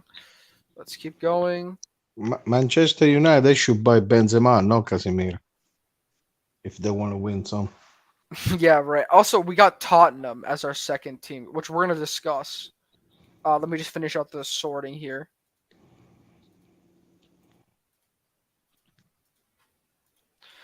Okay, so guys, Tottenham as our second, as our pot 2 team. How do you guys feel about Tottenham with Conte? I feel good. So Conte suck on European leagues also. Yeah, but against an Italian team that he's played against, you don't think it's going to be an advantage for him? Why? I mean, Conte, he's played against us with Inter for sure. He knows how to play against Pioli. Conte is just like with Chelsea. They should have lose 10-0. They did 2-2. So you're not scared, or you're not worried that Tottenham could Well, be. we should be scared of Kane. Who scared me? We got Leao, Giroud, Ibra, Origi. What else should be scared of? Guys in the chat, what do you think of Tottenham as our pot 2 team? I don't know. I mean, I think Tottenham are going to be dangerous. Everybody's dangerous. Even the Salernitana is dangerous. What are you talking about? I don't know why you guys watch football. I really don't understand. I don't know. What's dangerous? If you What? tell me that Who's dangerous? The Kane is dangerous? Please. Son, Kane, Tomori, you're not going to see the ball with Tomori Kalul. Kulusevski, Oni Buon. I don't know. I think I'm a little worried about Tottenham. If you don't talk about Messi, Maradona, I'm not worried about nobody. That's the way I look at football. The other pot 2 teams are Leipzig, Atletico, Barcelona, Chelsea, Sevilla, Juventus, and Liverpool. Obviously, I think Tottenham is better than Liverpool. I'd rather get Tottenham than Liverpool, but the other teams, man, Sevilla, Leipzig. I think that those teams are. I'd rather have those teams. I want all the good best teams. So if we win, we kick them out. If we don't win, we go to Europa League and win Europa League. That's what I want to do. Yeah. Last time we played Tottenham, it didn't go well for us. When was that? When was the last time we played Tottenham? What do you think of Tottenham? The Arsenal chant. Nice. When you play with the English team, they always cheat on us. So. What's up, Hussein? Hussein, come on the live if you're interested. Look what happened to Manchester United. It was 2 years ago in Europa League. They didn't give us the goal. We could have win the league. Right. We'll get Barcelona. Yes, Nathan is back. What's up, Nathan? I can't stay for very long, but I do want to reiterate the contest for those who might not have heard. So for all of you guys listening right now, whoever can guess the most accurate score lines for the games against Atalanta, Juve, Napoli, and who did I forget? Milan. Wait, Milan? Well, no. Oh, the games. The games against Atalanta, Juve, Napoli, and Inter. Yeah, whoever can guess those score lines, not all of them, but whoever can guess the most correct score lines, I will personally get them any Milan shirt that they want. So we have to find a way to write them down, though. I'll get Roy to make a community post or something. Tell them they can write it they can comment on the video, can't they? Is that a way to do it? Yeah, but maybe? this video, like we have to kind of say which stream are we gonna make it? Yeah, or you could do like send a Google form or something, like type down what you think the score is, this and that. Yep. That could work. Okay. I mean, that's up to you though. But I don't think Hussein would want a Milan jersey though. Nah, I used to own some, so hey man, yeah. I'm open to it. Okay. Hey, I'm saying if you guess it correctly, it can be a Bayern jersey for you, bro. It's all good. So, wow. This is for Nathan. We have to support Redbird, man. We gotta Which one, Lewandowski shirt? Oh no. Oh no, Guido, you actually heard what happened with Lewandowski? What happened? One of the Barcelona fans stole his phone. Wait, what? He left training. He left training and he was taking pictures with one of the fans, and they took his phone and ran away with it. You want all the numbers of the girls he has. He has a wife. Someone's gonna find Chesney's wife's number. Yeah. Oh, I didn't know Tottenham beat us 10 years ago. Okay. Yeah, I was talking to you about that match, the one with Gattuso choking that coach. Oh yes, okay, I remember. Yeah, guess that was fun. That's funny about Lewandowski because I talked to a girl the other day, a few weeks ago. She was in Barcelona on vacation, and she got stolen the phone while she had on a little purse. They paid with the monopattern. How do you call the little scooter? Yeah. They look like over there. They're like stealing phones. I don't know. Yeah, Lewandowski should have known better, guys. So, guys, what do you think of Tottenham? And what do you think about Conte, not Tottenham? I don't know. they're gonna. I think they're a dangerous team for sure. Romero pisses me off so much. He's such a You always dirty player. when you say dangerous team, I don't know what it means. So on the counter, they have a lot of Everybody's players that dangerous. Every team is they're more dangerous. dangerous than other teams. Let's They're say. better I'm than last year. Or they're better than before for sure. Yeah, I'm scared I of don't Bodo think Glint. Did Bodo Glint qualify? I don't know. Also, Hussein Karabag, I saw they drew 0-0, right? Yeah, no, I was watching that game. Man, I don't think we're gonna qualify, but it's whatever. But oh my goodness, we had possession. I think like 70% of the game and no goals. That was really frustrating. But what game Is this the this? last round you guys have to get through before you get to the groups? yeah, so if we win this round, we go to group stage of Champions League. If we lose, we go to group stage of Europa. So I mean, it's still a win-win because last season they were in the Conference League, and you know how that is. So Yeah. Conference League and Roma. Roma, yeah, Roma's trophy. But That's history. The first one. yeah, the first one for Roma. That's their first European trophy too, actually, right? For Roma, I don't think they won anything. Yeah, the before. first one. And also Jose got it tattooed on him already, so Yeah, yeah, yeah. it's good for him. Like, It's good. It's good for Roma. It's Yeah, good. no, I'm happy for sure. yeah, it Jose is for Alfafini. sure. Now Roma fans are because I think Lazio also won like one European trophy, and Yeah, and for all the fan bases were like always bragging to Roma fans about that. yeah. And now Roma fans are like striking back because of Yeah, I mean, when you compare the two trophies, I mean, the trophy Lazio won, it's discontinued, right? But it was like, it was a pretty competitive trophy. Like back then, if you won that trophy instead of the UEFA Cup, because they still had 3 competitions back then. Oh, But if you won the Cup Winners' Cup, which was the name, you'd qualify for the UEFA Super Cup.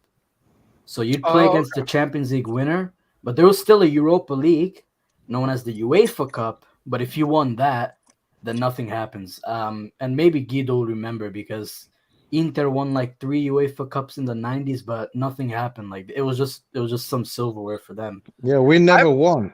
I I have a missed question. that. Yeah. Hey guys, I gotta go, guys. It was fun. I'll see y'all next time. Yes, thank you, Nathan. Yeah, see you. See you. No, Thanks, guys, bye-bye.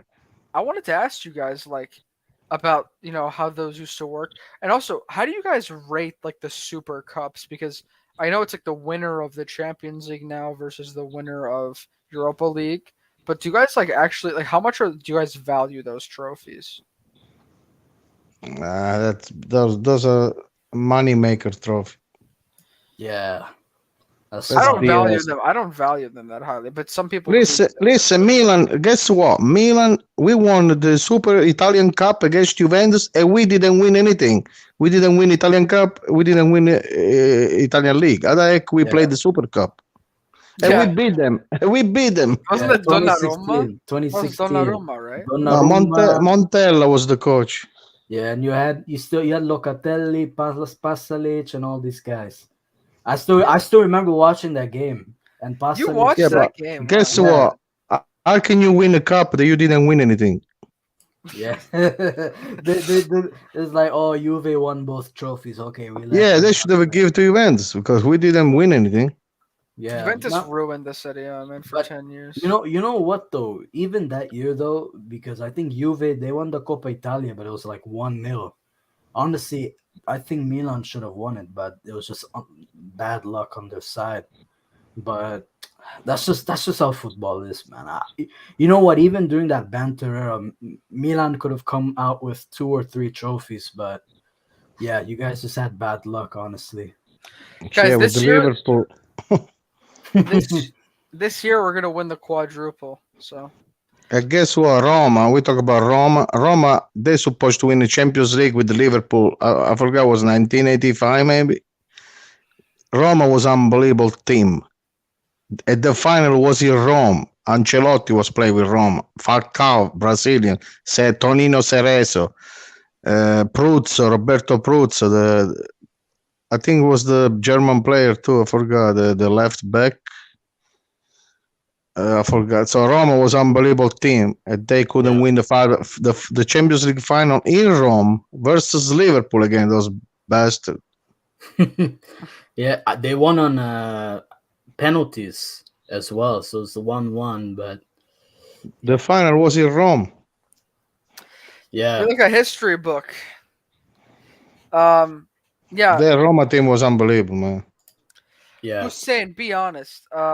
If Milan plays Tottenham, who like this year, who do you think is the better team? Who would win? Uh, Milan versus Tottenham, right? Yeah.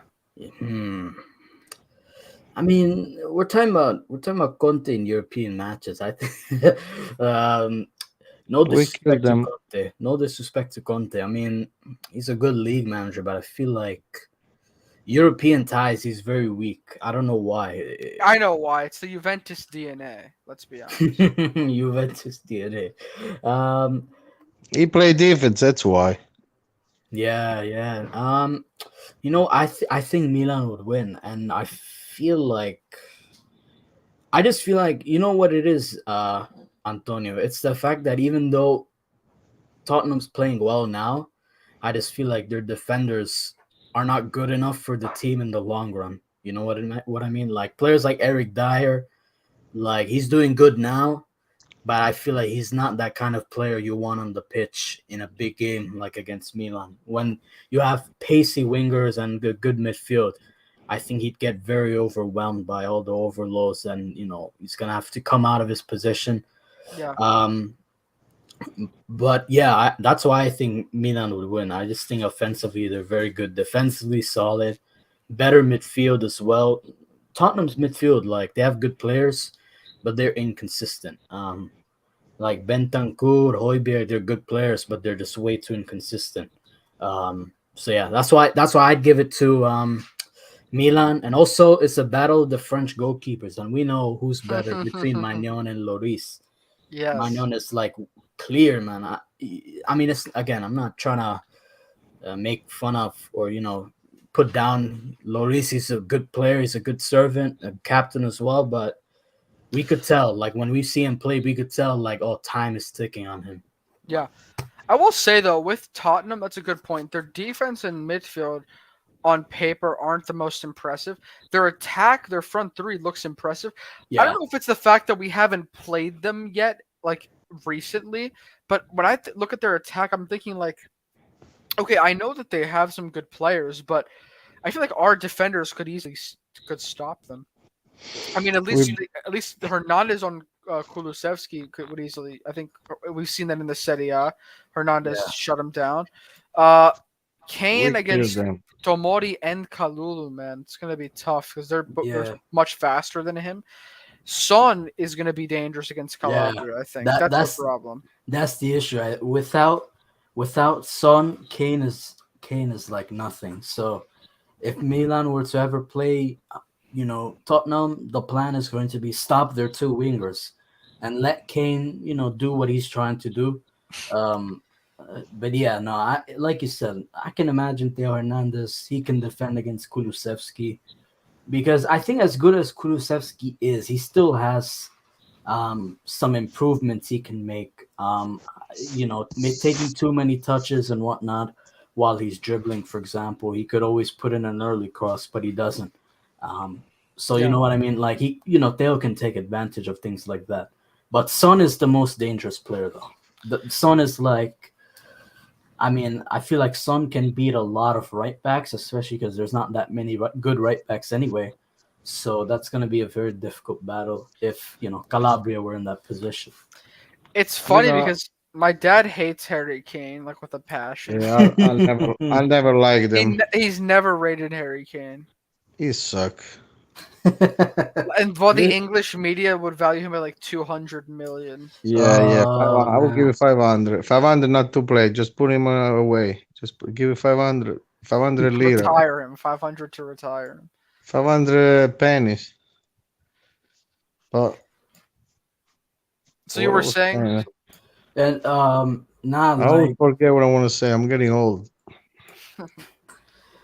Yeah, no. I mean, Kane can score goals, but I kind of agree with. I wanted to say all the money we save, we don't spend much as a Milan club. We could pay Sanchez to keep him away. So, okay, give some money to him. Say, don't do anything. That's it. Tottenham is over. Fake an injury. At Yeah, least if you got to worry about Sanchez, so forget it, man. The thing is that you don't rate any other player that's not on Milan. I feel like. No, I only consider Besides Maradona, Messi. Those are the players I'll be scared. Not scared, but worried. Scared Modric. don't exist for me in football. Hmm. So when we played against Liverpool, like If you say scared, you already lost. yeah, this is what Roy always says. Let me pull this up. The famous quote: "Be a warrior, not a worrier." It's a human being. They're all human being. They're all make mistake. They're all do good. I'm sorry, but so when we played against Liverpool, I know Salah he scored. Especially these he days. scored on us both games, and that his goals, I guess, weren't the best in terms of his pure quality. But also, when you watch him play those games, the way he was cutting inside and turning defenders. What in was and the out- game that Salah missed the goal in front of the post that I was so laughing so much? No, He's so that good. was- He that was- should the ball It outside the wasn't in post. front of the post. That was against Man Yeah, it City was. in the Community Yeah, Shield. it was. No, it was an Well- angled finish. It wasn't in front of the post. What's angle? It was close to the little area. What are you talking about? He was Please. cutting on the inside from the side. It was With an his angle. foot, with the left foot, his left foot. Please. Yeah, it wasn't the best finish, but it wasn't a clear one-on-one. Like it wasn't just an open goal. This Yeah, everybody make a mistake because Salah is not Maradona. I'm sorry, but Everyone, even Maradona, makes mistakes. But the question is, no, You know, Maradona don't make a mistake. like, he That's the made some thing. mistakes. Come on, hand of God Uh, wasn't a mistake, but I'm just saying that was pretty funny. Mistake. That was one of the best goal I ever seen. He put his hand. I still cannot see when they show again. I cannot see his hands touching the ball. Do you see very well his hands? the way, I don't the see fact it. that there weren't any other camera angles. He had lots of hair with the long hair. He had the hand between the hair. He jumped Cannot like even see. Super Mario. Like that was nice. That was crazy. Yeah, but the so- goal he dribble all team. Go find the goal like that on World Cup. He dribble all team. Yeah.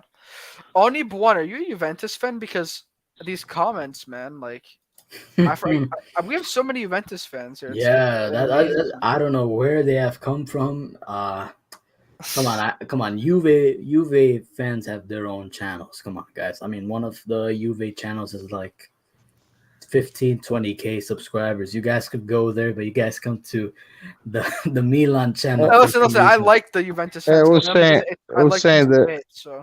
The Juventus fans are the most bored in the world. Boring. In Torino, Juventus from Torino, right? They Yeah. cheer Torino. They don't cheer Juventus. All the Yeah. Juventus fans are all in Sicily, south of Italy. All the people that used to work for Fiat, they pull in their brain if Juventus. They don't even know the football. They don't even care. I never seen a Juventus fan that really care about that knows football. I never found it. Hey, well, in the United States, all of like the They don't even Italian- like football. They just Immigrants are I'm a cheer for Juventus Juventus. without actually watching football. They just like say that they're Juventus fans. Yeah, they're all from Sicily and Calabria, of course. They're all from south of Italy. I remember one time I talked to a Juventus fan, and I was telling him, like, who's your favorite player? And he said it was Pirlo. And I was like, but Pirlo's a Milan player, just to trick him and see if he actually knows. He was like, oh, I didn't know that. So he never watched Pirlo. Pirlo, oh my god. Pirlo he won a trophy that was pretty significant with Milan. Yeah. Juventus, Actually, all Fiat employee that cheer Juventus. Pirlo, Dad, say that conspiracy theory about the Torino, the famous Torino team. Yeah, the Torino team was the best in the world. Was all Italy national team. Only the goalkeeper was Juventus. 10 out of 11 they were a Torino team. The team that died with the plane Superga Mountain in front of close to You know the Torino. Torino. Hussein, you heard of the Torino team that passed away on the plane crash? Yeah, I heard about it. This was in like late 40s, wasn't it? Like Yeah, 1940 I something. forgot the year. Yeah, I wasn't born for sure, but Yeah, but I remember this team. They this used to team was come. unbelievable. There was a Mazzola's father, Valentino Mazzola. I mean, they were 10 out of 11 the best. They were the all national team. Yeah, Only the goalkeeper was Juventus. They were killing. They could kill all over the world. They died, and I used to know an old guy who was a crazy Torino fan. yeah. He hate Juventus so much. He was said the plane had the Fiat engine. That's why it crashed. Oh my goodness. Oh my goodness. That's crazy. Yeah, yeah. That is. Look who's jumping in. You can't talk bad about Juventus without facing the consequences of a certain. Which one are the consequences? Seven No, final lost. Here's the consequence right here. Look who just joined us. Yo, what up? What? How you guys It's doing? It's Roy. Hey, Roy. How are Oh you? my god! Be a warrior, not a warrior. Be a Oh, you warrior, just not a woke. warrior. Hey, Roy, Hey. you just woke up. No. I was working, doing stuff. I have some time right now. Hey, Roy. So, Yeah. you like the Juventus banter? Are you enjoying this? Oh, I have no idea what you guys are talking about. Oh, okay. As soon as we started talking about Juventus, you jumped in. So I didn't know if you were defending your Perfect. club or. We talk about the Torino plane with the engine, with the Fiat engine. Torino with a Fiat engine? The plane that crashed. Oh, in the 50s. Yeah, Oh, with a Fiat engine. Damn, that's fucked up. that's why they. That's fucked up. Oh my god. Damn, that's like. That's what a Torino fan used to tell me, an old guy. If you see the word Juventus, he will destroy everything. So that was the Agnelli engineering. Is that what you're saying? Maybe. Buongiorno, Fede. Ciao, ciao. Fede, Yeah. So, guys, the singer. I feel like Hussein also hates Juventus. Like, it's funny. Like, cause for me, they're like the number one team that I hate.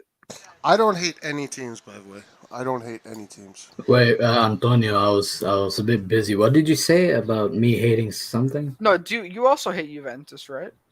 Yeah, I hate Juventus because I'm a human being. Yeah. No, I don't know. For me, it's just always been like such a deep hatred for them. Anto, it's bad for you because your mom family cheer for Juventus. Yeah, Oh, but they don't even watch football like that. Like, they don't know anything. They're like the people that it's the type of people that you go to a family party. I told you, Juventus try fans, talking. that's what they are. Yeah, They don't You even go- know what. you go to a family party and you talk about the latest football news. They're like, "Oh, did Juventus win the Scudetto again?" Like, they don't even know what's going on. It's like when you're a little baby, you put a spoon and you shovel this food in his mouth. It's the same. They shovel their word Juventus, don't even know what it is. And I thought, tell them the story about the Milan shirt that your grandmama bought it. No, we already did. I already said this before on one of the lives. But That was the best gift I ever had when you guys came back. yeah, Milan is no. I can never wear a Juventus shirt. Unlike Roy. Original Milan shirts bought from a Juventus fans. Yeah. Hussein, what Milan jerseys did you have? Because I know you said you had some. yeah. Good question. I had a Zlatan shirt from 2011. I also had what's that guy's name? Antonio Nocerino on the back. Oh as yeah, well. I met him. Yeah. I met him. Oh, Yeah, really? Yeah. I talked for so long with them. Nice. Yeah, I had him on the back as well. And then I also had another Milan kit. I think it's like yeah, it is the 2007 one, but it's fake. But yeah, I still have it somewhere. I just don't know where it is. But yeah, I have that. And the fourth one I have is it was kind of like not necessarily a gift, but like my friend just gave it to me. He was like, "Oh, I have these kits because we play like football outside, and we have this tournament. His team, he decided to name the team Milan, and he gave me this shirt, and it was actually I think it was the 2016 or 2017. You guys know, obviously, but Yeah. it's the one with the crest that had the cross Oh that my looked like an gosh. England flag. I didn't Yeah, like that. I didn't like that shirt. yeah. I wasn't a big fan either, but I mean, it looked all right when I was wearing it though, so I had no issue. But yeah, those were the kits I had. Not very many, but I had a good number. Yeah. What player was Nocerino? You mean what number? What player was Nocerino that year? This was 2000 and 11, 12, like the early Nocerino 2010s. scored so many goals with the Ibra assist. He was Yeah. assisted by Ibra. He scored many goals as a midfielder. Yeah, he's a great player. Hey Roy, before we move on in this draw, what do you think of Tottenham? We're not a great team. We're not. The only thing about them is that Conte can really turn players into animals, and they will fight till the last drop of Like blood. like Lukaku. Yeah, like Lukaku, and Let's score in his post. that's the only problem with Tottenham is that Conte can really turn the players into animals. But as far as quality, the team Milan has more quality than Tottenham. So Harry Kane doesn't concern you? Harry Kane, bro, come on, man. You need a Kane to walk. Did you see him against Bonucci and Chiellini? The guy didn't even touch. I the ball. hate Harry Kane. I hate Harry Kane. If he didn't touch the ball with Bonucci and Chiellini, that you guys rate so poorly, do you think he's I going know. to touch? Okay, Do you stop think he's with going that to narrative. Stop with that Do you narrative. think he's going to touch the ball with I don't Tomori rate and Kalulu? Bonucci and Chiellini poorly. What are you talking about? I rate Acerbi poorly, not Bonucci and Chiellini. Acerbi is not even poorly. No, he's not good enough. He's a Milan youth, man. Forget it. Don't Roy. touch. Oh yeah, that reminds me. Today, Roy said that Raspadori is like as good as, or maybe even a bit better than Charles de Ketelaere. So I don't know about that, but they're different players. But Technically, Raspadori is better for sure. That's not even a question. But they're both good players. the Catalera still got to see. Didn't do anything yet. So Raspadori is one of those low gravity, super technical players, So technically, Raspadori is better than a lot of people. But whether or not, they're both champions, in my opinion. no. yeah, Nocerino was fantastic. That one year. No, I mean I think de Ketelaere is very technical as well, and the way he turns, and so I mean honestly, no, my vote goes to de Ketelaere for sure. Remember a few days ago, you're telling me Rebic is more technical than Veraskilia. Then all of a sudden you saw the videos, like, you know what? I forgot. I think you were Let right. me watch. Yeah. Okay, let me watch a Raspadori You forgot video. Raspadori as well. Let me watch a Raspadori video. And I think Napoli is going to be number one in the league. Napoli is building a fucking good team. Mamma mia, They're going to be on top of Juventus and Inter. Milan, Napoli, Juventus, Inter. I will maybe Roma. Roma will be one of the fourth. Napoli is going to fight till the end for sure. Because Mourinho is a luck. Remember, the Mourinho is a lucky guy too. But Mourinho, you know what? The thing about Mourinho is like Conte. He'll turn his players into warriors. And those guys can fight till the end. E sai, la fortuna si sposa con la mentalità vincente. Remember Zaccheroni, 99? Yeah. And Mourinho was like it too. And Mourinho is like that, yeah. Leonardo. All the Brazilian in Italy become number 10. Leonardo was a left back with Brazil, he became number 10. Hey guys. Junior was a right back in 1982, he became number 10 in Torino, Pescara. Guys, we have a 43% chance of getting an English team this year in the Champions, in our group. Yeah. It's because it was 70. Yeah. most likely we're getting an English group, English team for sure. Thank In this group, we have Tottenham, Salzburg, and Marseille. Pretty difficult group, I'd say. Have the draws decided? The top 4 is it done? No, it's not No. done yet. It's I think the next last week. games are like Tuesday and Wednesday, right? Yeah. I see. And then after that, it's the draw is Thursday. So we might face Liverpool again. I don't want to face Liverpool again. Like it's boring. Like I've already seen. It's not boring. It's the fact that we're gonna get Deja vu. destroyed. No, it's just like. Although Liverpool right now look a little bit a little bit disorganized because they're getting used to Nunez and they lost to Mane, so they're kind of recovering, and they're still trying to get Their a feel for how midfield they play. sucks. Their Yeah, also they have midfield some sucks. injuries. They have some injuries too. Yeah, their midfield is so bad right now. I don't know what the heck Klopp is doing. Like, just try playing some of their newer players. We should sell Bakayoko to them. No. You know who they want. You know who they want, guys. Benacer. They want Benacer. Yeah, we can sell. You don't want to sign the contract, he can go. Guys, Oniedika's a top talent. I put Adli and Benacer spot, we kill. Hussein, have you seen Oniedika play? No, not really. But I hear he's good. I mean, what do you think of him, Antonio? We all like him a lot. He's like a holding midfielder. Roy, can I play some of those? Or Yeah, Oniedika's fine. It's basically the Bundesliga that gives us issues.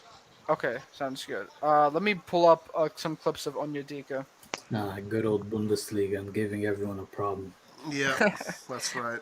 Hussein, you can see the screen, right? They block our videos, they block our stuff. Let's just see if Oniedika is some brother, sister, somebody we can buy too. If that price. Yeah, Antonio, I can see the screen. Yeah. All right, perfect. Let me just bring this into the frame. There's a question here. Ciao Fede. Federico, ragazzi, secondo voi come sarà l'Atalanta? Tutti dicono che non è più cattiva come anni fa, io non mi fido. They got the coach, a little devil. L'Atalanta, I don't know.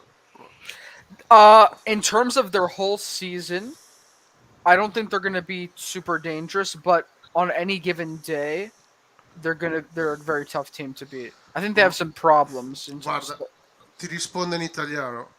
La Sampdoria gli ha fatto 12 tiri in porta all'Atalanta. Se la Sampdoria riesce a fare 12 tiri in porta all'Atalanta, il Milan gliene farà 25. Yeah. Hussein, just watch these clips and tell me what you think. He's also really young, so he doesn't have he has a lot of developing to do. And this is the Danish league, right? He plays for Midtjylland. Yes. Yeah, if you get players from there, especially that team, they have some really, really good talents. A lot of them are moving to France, though, so you will have some competition for sure. It sounds like what's stalling this deal is two things. Number one, we're still negotiating on a final transfer fee, but we're within a few million.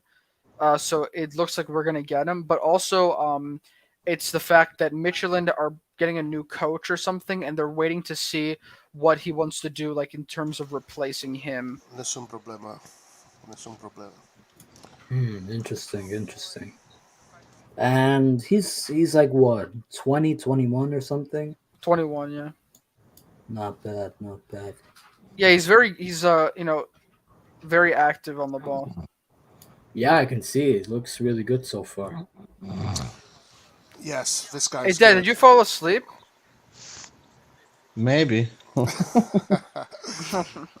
Well, wait, too. This guy is really good. Oniedika is really good. This guy is like a much better version of Kessie, but the issue is that he's 21. Kessie is 25. Hey guys, I have a question. Is Kessie overrated in your opinion? No, absolutely not. Because when you say he's a better version of Kessie, what do you mean by that? Because Kessie was a great player. He's overrated, maybe.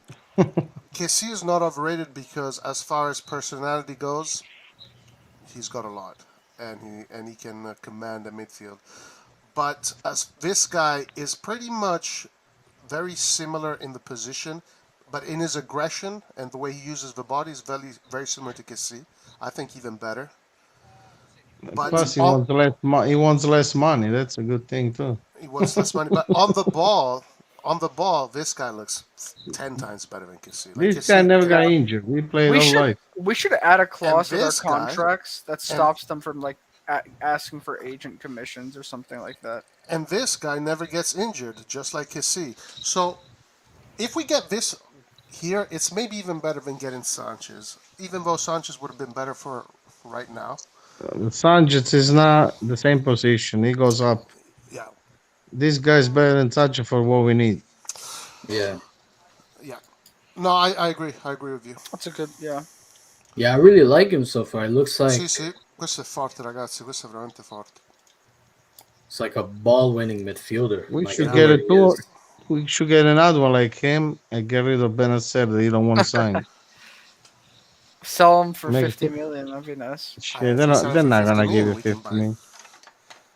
Well, 40, 45. Well, that's his They wanna- clause. That's his If clause. they pay 60 for Casemiro plus 10. That's Man United, but yeah.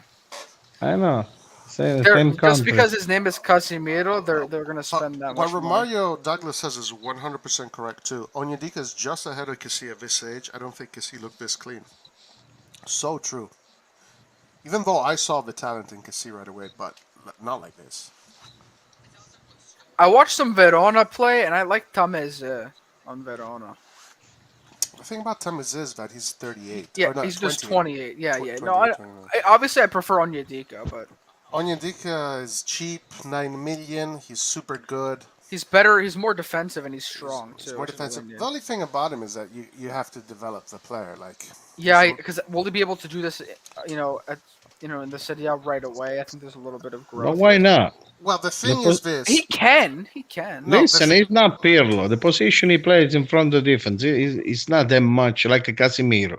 I would never pay that kind of money for Casemiro. You I can thi- find 20 of those players. You can I find everywhere. I think at Milan being a very healthy team, that the ideas are very clear, the way they play. You know, it's a very organized. Everybody knows This what guy's everybody's good. doing. He would be able to amalgamate fast. But the thing is not the technique; it's the personality. That's what you have to build. If Milan get this guy, Benacer sits on a bench, I'm telling you. Maybe if he plays like Of this course. right away, but Of I course. don't think so. I don't think so. But Come on, that's a bit too much. The thing again is not the technique; it's the personality. You know, that's something you have to build. That's something you have to build. He just gotta move the ball. He don't have to be post to post. He just gotta get a ball and give. So that's his job. Yeah. So- Where's the Milan forum background? I think you changed that by accident. Well,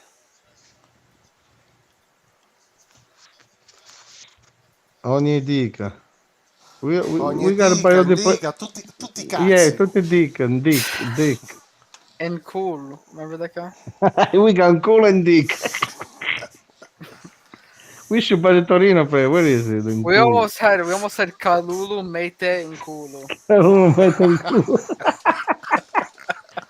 And by the way, Meite was 10 times better than Bakayoko. I like that guy. Mate was good. Yeah. Hussein doesn't understand that joke because it's Italian, but Yeah, Easy then, I'll just pretend to laugh. Very good. I think he could be ahead of Pobega, but behind Tonali Menacer in the pecking order. Yeah, maybe. no, that joke was hilarious. No, you know why we made that joke was because when we were back in the transfer market, when we got Mete in the winter transfer market, we were also looking at Nkulu from Torino as well, the defender, but we never got him. But we're looking at him, and we already had Kalulu, so that was a funny little joke. Until we can get some millions as a commercial from Pornhub. Oh my That's god! Could be the new sponsor. Yeah, you'd be a good brand ambassador for that, Dad. That's Oh yeah, hilarious. why not? That's hilarious. And we need some. Gazette is greedy for sponsors too. Yeah, but this kid is great. Yeah, What watch. player does he remind you of, guys? Juventus gonna buy. Watch. If that happens, I'm gonna be so pissed. No, Juventus is definitely not going to buy this player for sure. If they We do buy scout- him, they're ruining his career. We scout players. Juventus buys. Juventus has zero interest in getting young players that still need to develop. At least, well, not for their first team. At least. Juventus got so many youth players. They got a U23 team. Yeah. They're only going to get players that are già arrivati, giocatori già arrivati. So. Is there a U23 team in the second division, Serie B? Sì, Or Serie C. Okay. Serie C. What player does he remind you of, guys? A better version than Kessie. Okay. Little back heel. He does the back heel a lot.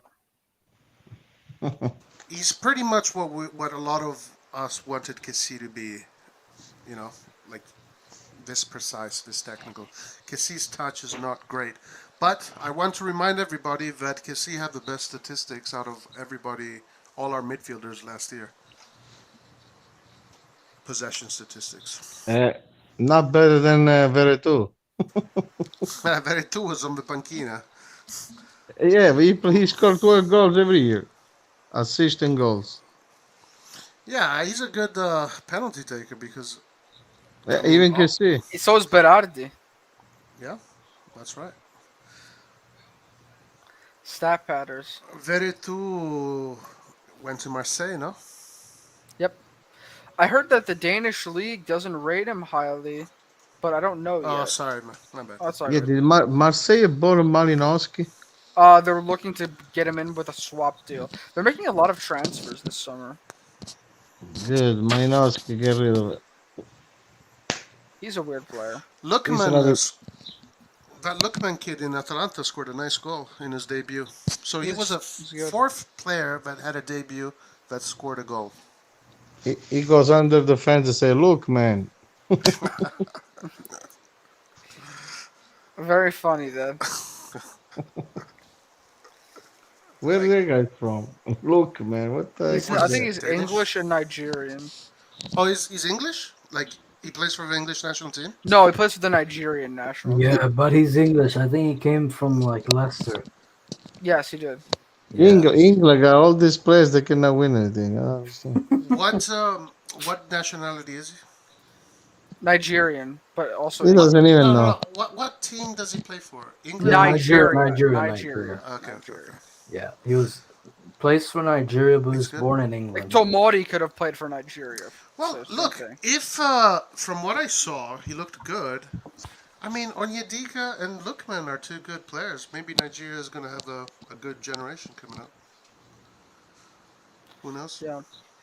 Berardi extended his contract until 2027 with Sassuolo. Berardi. Yeah, do you like Berardi? Mamma mia. Yeah, of course. What is he thinking? Better than Mahrez? No.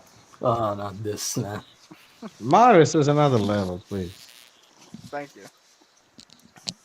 Yeah, I like Berardi though. I watch him and he's good. He's good. But wait, you agree? Hussein, you agree, right? No, Berardi got a... Yes. Okay, thank you. Nessuno di noi vive in Inghilterra, però Benasser non vuole rinnovare, perciò Liverpool ci vuole provare. Benasser can go. Who cares? He can go. I don't think he's that good. You cannot sell. In 2 weeks, how can you sell him? We when can't there's 2 weeks replace. left? Yeah, we're not doing that. It's too I late. think the management is just too optimistic.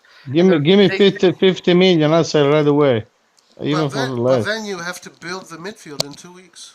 Yeah, it's not. What build? We got this guy on your nigga. Forget about Benasser. Right away. Why? Benasser has been playing in that midfield for what, 4 years now? Yeah, but he never play all year round. He's always get once it's COVID, once he's injured, once he got a back pain, once he's here, once it's Ramadan, once it's this. Okay, ho capito, ma that position, come on, man. You need someone that has played with the team for a long time, that knows the movements. How can they just get rid of all the midfielders in one session? Benacer, what kind of move he knows? He runs like a little mouse. He's good, but he's not all of But this he special. well, okay, that's your opinion. But he knows how the rest of the team works. Oniedika has been playing in Denmark. He doesn't know how Milan plays. Yeah, but oh, you don't understand that we're the best team around because every player can play every position. We Yeah, already but know. they have to train in that position Benacer first. is not No, non, Tonali, è che, so. non è che se io metto un giocatore lì e tutto in tratto sai i movimenti di tutti gli altri. Ma che movimento? Ma They all move. li devono But imparare. they all No, know the movement. They've been training for 2 months ho already. capito, ma ogni dica se lo metti domani mica sa come But sono tutti i really, movimenti della no, squadra. but besides Oniedika, but you think that Benacer is better than Adeli? I want to see Adeli in that position. Adeli is 10 times better than Benacer. I don't I know if want to he's. see Adeli is not a number 10. I don't I know don't if know he's who better or says not. that Adeli is not a number 10. I don't think Adeli is a number 10. No, he's not a number 10. But he doesn't I play don't as know a 10. why he cannot play in front of the defense. He's going to be like Pirlo, the same thing. Oh, Adli. Adli, yeah. Sì, ma Benacer. Adli e Tonali would be the best midfield over there. Okay, but Benacer, you can't sell him 2 weeks from the end of the market. I'm not saying that. Also, if they say this, I mean, I don't care. If you don't want to sign, go. We got to stop this story losing players at zero. So If he doesn't sign, we have to sell him in January. But even in January, it's not a good idea, you know? listen, the position he plays, there is so many players you can put on. Yeah, but ho capito, ma questi qua One is a devono fare. number Ma 10. questi qua devono fare la preparazione di un mese, non di una settimana. Listen, don't You worry see? about No, the don't worry position about it. Benacer plays. Is not like number 10, a wing or stuff. It's not. It's, you know. Hey Roy, Even I pulled up a highlight just Paul now, because a left foot, he can do it. Krunic can do it. just to play in the background, but it's from England, so should I not do that? But it's a Brazil scout video though. Say what? I just pulled up a Brazil scout video of a player who plays in England. Should I just not play that just in case? Yeah, Brazil Scout is fine. Okay. Let me put on some Casemiro highlights real quick. Casemiro. Who cares about Casemiro? You saw that, right, Roy?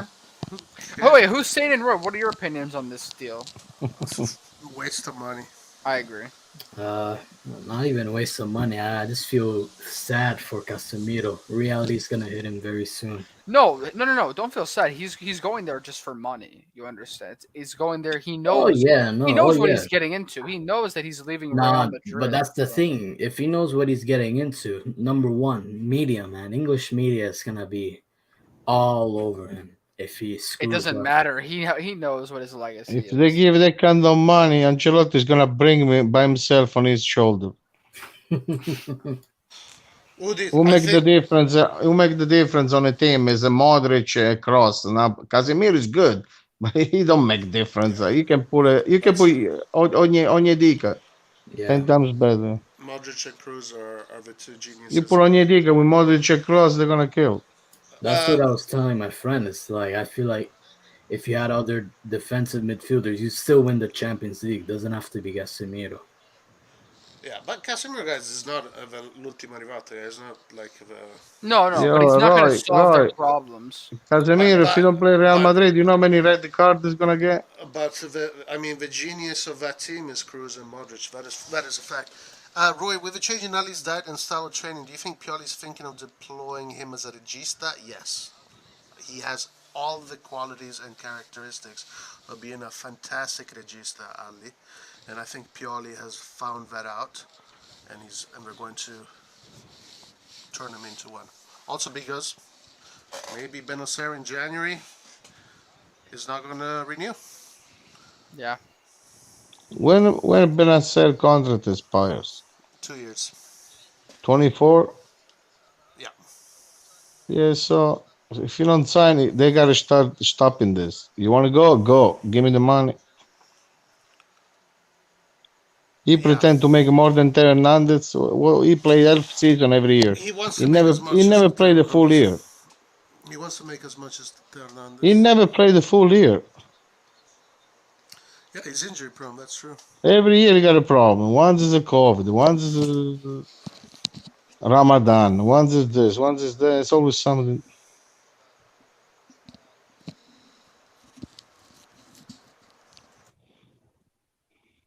He's good, but he's not that good.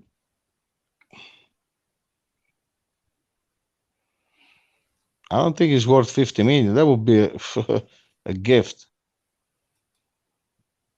Yeah, Benacer, I don't know. He's good, but I think we have some replacements in the long term. Long term, yes, you can find replacements for sure. But it's more the now, the short term. Like the season has started now. Hey, Roy, you sell Benacer at 50 and you buy Frattesi at 20. I wouldn't sell Benacer right now. It's too late. I get Frattesi for you. You win 30 million, you get Frattesi. I wouldn't do it right now. I think it's a bad idea to do it right now.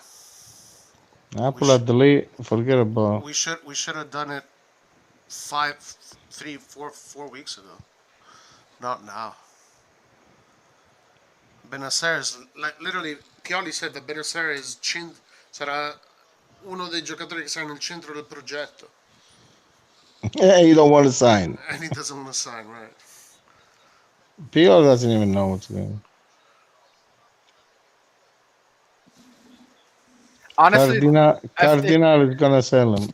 the management are already kind of blocked out from so many of this like transfer talk. I feel like with the the ownership behind closed doors.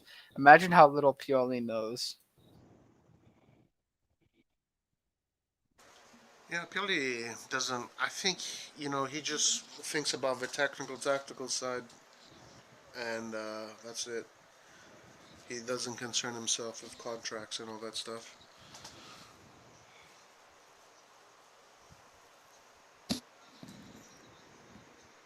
Well, maybe they should try Pobega. He's a left foot and he's a beast. I don't know what we're gonna do with Pobega. Pobega is not made for that kind of midfield, so. But if they don't try, he's never gonna play. Yeah, I'm sure we're gonna see Pobega for sure. I gotta change when the he system. came on though, he didn't look too good against Udinese. I'm gonna be honest. Yeah, but so what? It's just his first. It's literally his first game with Milan in Serie A ever. That's true, but he did play against. He played with Torino last year, so. And also, he played in the attacking midfield line in Torino, not in the double pivot, not in that kind of stuff. Let's see. Let's give him time. Pobega could become a very useful player. At the end of the day, if they have the personality and character, the charisma, that's what we need.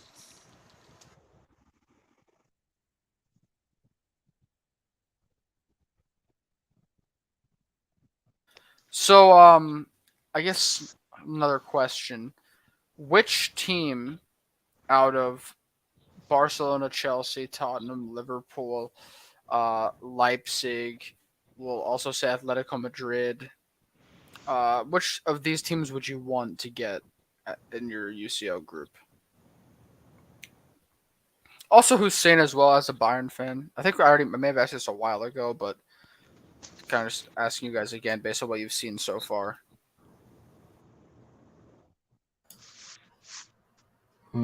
I'm sure my dad would say it doesn't matter. Like that's what he would say. For me, it don't matter. Yeah. For me, for my club, Juve. That'd be nice. Yeah, it feel very refreshing because what's it called? Their ultras are back in the stadium, so I want them to feel disappointed that. Hey, you say, by the way you play Juventus, they're gonna miss another 10 players. They're all old. They're gonna come with the wheelchair. Wheelchair. They're gonna come with sticks on the pitch. My prediction is already happening. They already lost. Di Maria, the other guy, Pogba. I already that's what I said. You guys gotta take my words, man. Yeah, I know. And even McKennie. I know. I'm old enough. Is Chiesa fit yet? they, they're like a nursing home. It's not a freaking team. The Hospital Football Cup. Yeah, it's a retirement hospital. That's why Chiellini left. He didn't want to join those people in the hospital. He said, Yeah, Let me go to the hospital in LA instead." Chiellini feel good. They said, "What are we gonna do here with these guys?"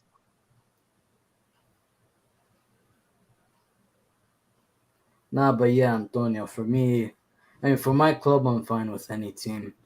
But Yeah. for Milan as well, I mean, yeah, Milan can face anyone. Um, I just though, hope that we approach it with confidence. yeah, that's the most important. Because when you against Liverpool, when I was watching that game, you could tell our players were not confident. I mean, and it's Yeah. understandable. You're going to play at Anfield. And it's like you first know. time in many years too. So you're like, Right. you can't disappoint the team. That was probably in their minds, like, oh, we can't disappoint everyone. We've come back. Yeah, so it took long. us the whole end of the whole first half. At the end of the first half, once we gained some confidence, we made vertical passes and we're actually like moving a bit on the ball, and then we scored 2 goals against them.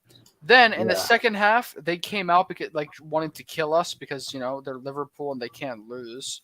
They have to at home. They have to be the super team, and so we kind of crumbled again. But Yeah. No, but that's the thing with Pioli, man. He shows that in big occasions, like he can get points, he can get victories, but it's overcoming that second half and overcoming other experienced clubs that I guess he doesn't necessarily have trouble with, but I guess he's gonna learn off of that and be like, if we face Liverpool again, let me try this, let me try that. And I think they're gonna be watching, the recent matches very closely, like Crystal Palace and Fulham, see what they did, implement that if they do face Liverpool again. Although that's gonna be annoying playing Liverpool again. I'm not gonna lie. As yeah, big of a match it is, that's gonna be frustrating, like back to back, especially when you're trying to just make it to the knockout stage. So right. Guys, Joel is here. Benacer is amazing, just injury prone. Nothing irreplaceable. Losing Benacer will definitely hurt more than Kessie and Hakan because I'm sure he can become one of the best midfielders in some years, and City will not ignore that. Oh, interesting. that's Roy, true. do you agree? What's that? Do you think Benacer will become one of the best midfielders in a few years? I get from the way he plays. I think once he gets used to playing in the Champions League, and I think he kind of. I get a feeling from him that he's a European kind of player. Like he's meant for the Champions League with the way he plays. But I don't know. That's what I think. We'll see. Time will tell. Yeah. Yeah, for me, when I see like Benacer, he's kind of like Thiago to me. He has that potential to be world class. Yeah. Hey guys, you know what's crazy? I just was reminded from this clip. We literally drew the Champions League winners at the beginning of the season. Remember this friendly game? Milan versus Real Madrid at the beginning of the season. Hey guys, look, Leao has cooked Modric with his pace, so Leao is therefore a better player. No, I'm just kidding. Yeah, that was a fun game. We drew. I think it was it 0-0? Or I think it was. We had a couple chances. They missed. Magnan saved a Gareth Bale penalty. It was a great game. No compromise with defense if we want to retain the title. Yeah, our defense has to remain, on point. We lost Romagnoli and never replaced. Yes, we need to. I mean, Gabbia. I don't know. You guys are really confident with Gabbia, so to me, I'd rather get another center back as well. Dad, if you're falling asleep, at least mute yourself. But yeah, I don't know. I think we need another center back for sure. Yeah. Is there any update on Oniedika? It looks like his agent is trying to get him to wait till his contract expires so that he can get a really big commission. Yeah, so that's a problem. Typical agents. Hey, Abondika, Roy is in, right? Yep. When you guys were talking this morning, I wrote on the chat Do you guys read that? Because I was busy. I don't know. I read it, but it's not like some genius plan. Like it's I not. think Like, it's a genius plan because you make That's how what much I you was wanted for thinking Ndika, the agent? More than 5 million? Who's Ndika? Ndika play with Frankfurt. It's nobody. So why? What they think is they're gonna make with the next year with the auction? That's what I was thinking too. You Like give 5 million to the agent, 10 million to the Frankfurt. Everybody's happy. You take it home. That's all. I was So thinking that why don't they just deal with the so agents? everybody's happy, you know. Because if we wait next year, Frankfurt's not gonna make any money. The At the issue agent, with now, that, the issue with that is that Frankfurt is not going to accept 10 million. so they're gonna lose at zero. honestly, I think from what I've been hearing, they're very open to selling him for like whatever they can get. Really? Of course, because next year Yeah, is gonna because they be don't even. zero. Apparently, he hasn't been playing as well, and they're speculating that he's really just waiting to move. But what you prefer, 10 million or zero? We're not talking about Messi. We're not talking about Messi. How much can you make with him? 15? So why not 10? If they're open to 10 million, yeah, I think we should definitely do it that way for sure. That's about making business. You know, Maldini go there. It's okay. I'll give you 5 to the edge so you don't bother me next year. You know, and you give it 10 to them. That's all. So everybody's happy. Shake your hands. Nobody lose. We lose because 15 maybe is even too much. Who knows? Then Hey I don't know guys, how much when he have wants it. guys have no fear. Prime Rebic is here. Hey, I was watching some of Rebic's Bundesliga goals. Like they post like a top 5 Rebic goals video. Oh yeah, Those goals were insane, man. Like yeah, no, for there's some sure. crazy goals. Although I think the Bundesliga kind of did him dirty because he didn't score that many. So to put it just top 5 is kind of disrespectful in my opinion. But nah, man, you're right. Those goals were crazy. He was Scored some doing really curlers. well. Yeah, for sure. He was doing really well. Him And and Jovic. him and Jovic, yeah. I think they- Oniedika was playing too, by the way. Oniedika's been playing for them since he was like probably 19 years old at least. Yeah, and the thing with that Frankfurt team, Rebic basically won them a trophy, the German Cup, and How many trophies do they have? Like in terms of like, is that? I'm guessing this was their first European trophy, right? The Europa League. no, it's their second European trophy. Oh, okay. But they won the Europa League like in the 80s the last time they did it. So that was a while ago. So yeah, this is their second European trophy. In terms of like league titles, they've only won like 1 or 2.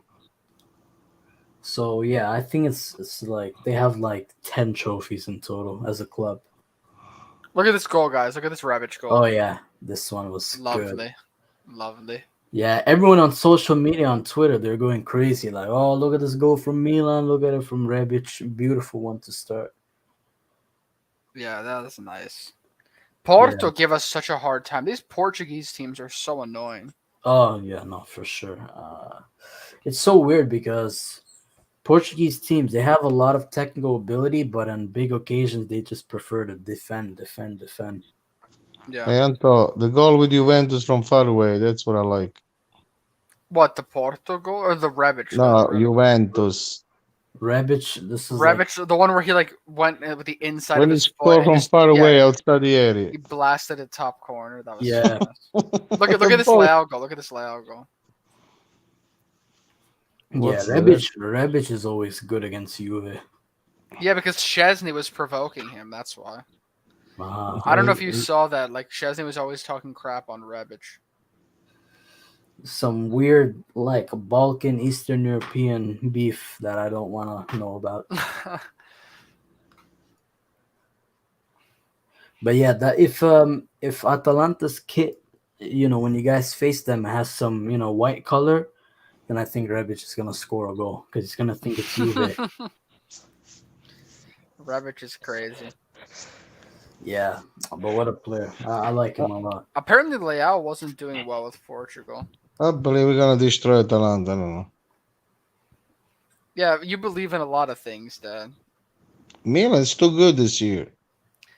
For Yeah. some reason, whenever we play English teams in the Champions League in Europe, everything just kind of goes wrong, like slightly, Oh. and we end up losing. Yeah, that's the same with Bayern, man. Oh my goodness. I'm getting Well, PTSD. not even just with English teams though. It's also like Yeah, I hope the referee do the right job. Okay, what do you think? Like, do you think?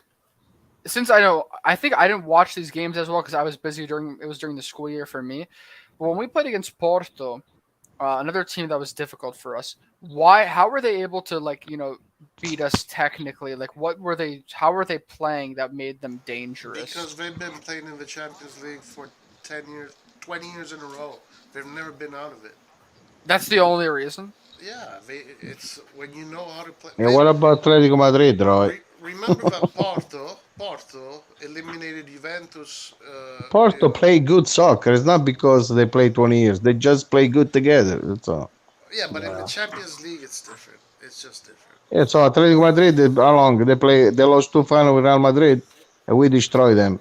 I guess the question I want to ask is, tactically, should we do anything different if we play against a Portuguese team this time? Or do you think now with the more experience and some different players, we're just going to be better? The player that gave us the most trouble went to Liverpool. So, no, I think the players just need to grow, man. They just need to get bigger. They need to get tougher. They need to be more confident, and they'll make it happen. This year, only if we make a mistake, we lose. If not, we kill. It's all on our ends. If the Cutler comes up the way he is, it's supposed to be, we're gonna kill this year. Yeah. Well, I'm glad you guys are confident. Listen, who's these teams that play so much better than us? I want to see it. I mean, Liverpool and Porto did last year, I will say. Yeah, we first of all, we were not this good, and we were missing lots of players every game. Okay, yeah, but that's normal. I hope Now we have depth the has players. improved. Now we have a good bench. We have 3 players each position now. Yeah, and also now we are playing them with awareness of being champions of Italy. Completely different story from back then. Magnan was injured. He had the That's surgery. true. Oh, yeah, that's true. We're playing with Tata Rusano. That was a mess. I mean, he wasn't bad necessarily, but just some of the goals that I think against Porto too. Again, don't freaking forget that both Porto goals came off of clear fouls. Yeah. Clear fouls. What about Atletico Madrid? And Atletico Madrid. We should have gone through that round, maybe even close to first place. Okay, we didn't play great, I know, but we got screwed by the refs in a way that I've never seen before. Yeah, we'll see this year. Maybe Cardinale can talk to somebody. Yeah, I think Cardinale, he's like that. I think he's like that. He's a mob guy. Don't worry about it. Yeah. He'll take care of everything. Yeah. I see that for sure. Gordon Singer, he's not interested. He doesn't care. He's busy in Argentina. Yeah, he's busier doing bigger things than playing games. The referee is a big problem. In Italy Oh and my in Europe. god, look at Hussein with the Ibra picture again. He loves that picture. Yeah, the iconic picture. Ibra, remember, he wants to win the Champions League at the end of career. Yeah, and so do I. I mean, doesn't mean it's gonna happen. Ibra's coming back to win the Champions League. Watch. Yeah, you guys reached the final, and then he has like one leg broken, but he still scores a header. Milan win Champions League. He wins Champions League, and he retires. Koulibaly still watching where the ball was. Koulibaly scored a wonderful goal in the Premier League. Yeah, even Ibra against him. Hey guys, No, I want to ask Hussein. Hussein, you would not want Milan to win another Champions League, right? Because then we'd go up 2 against you guys. Man, I don't really mind because how do I say this? I mean, we should have won way more Champions Leagues. I think we've been in the same number of finals, but the opponents we faced and the way we lost, we should have never lost. That's our fault. Yeah. Like against United and against. Oh my God, that I'm Chelsea actually one. I'm happy honestly because Milan the teams that we lost to in the UCL final. I mean, we lost to Marseille, Ajax. Like it's not like we lost to some annoying English teams that are just gonna like brag about that. Yeah. Oh no, sorry. Liverpool. Okay. Actually, Forgetting about Liverpool. yeah, I forgot about That's Liverpool. the yeah. worst final.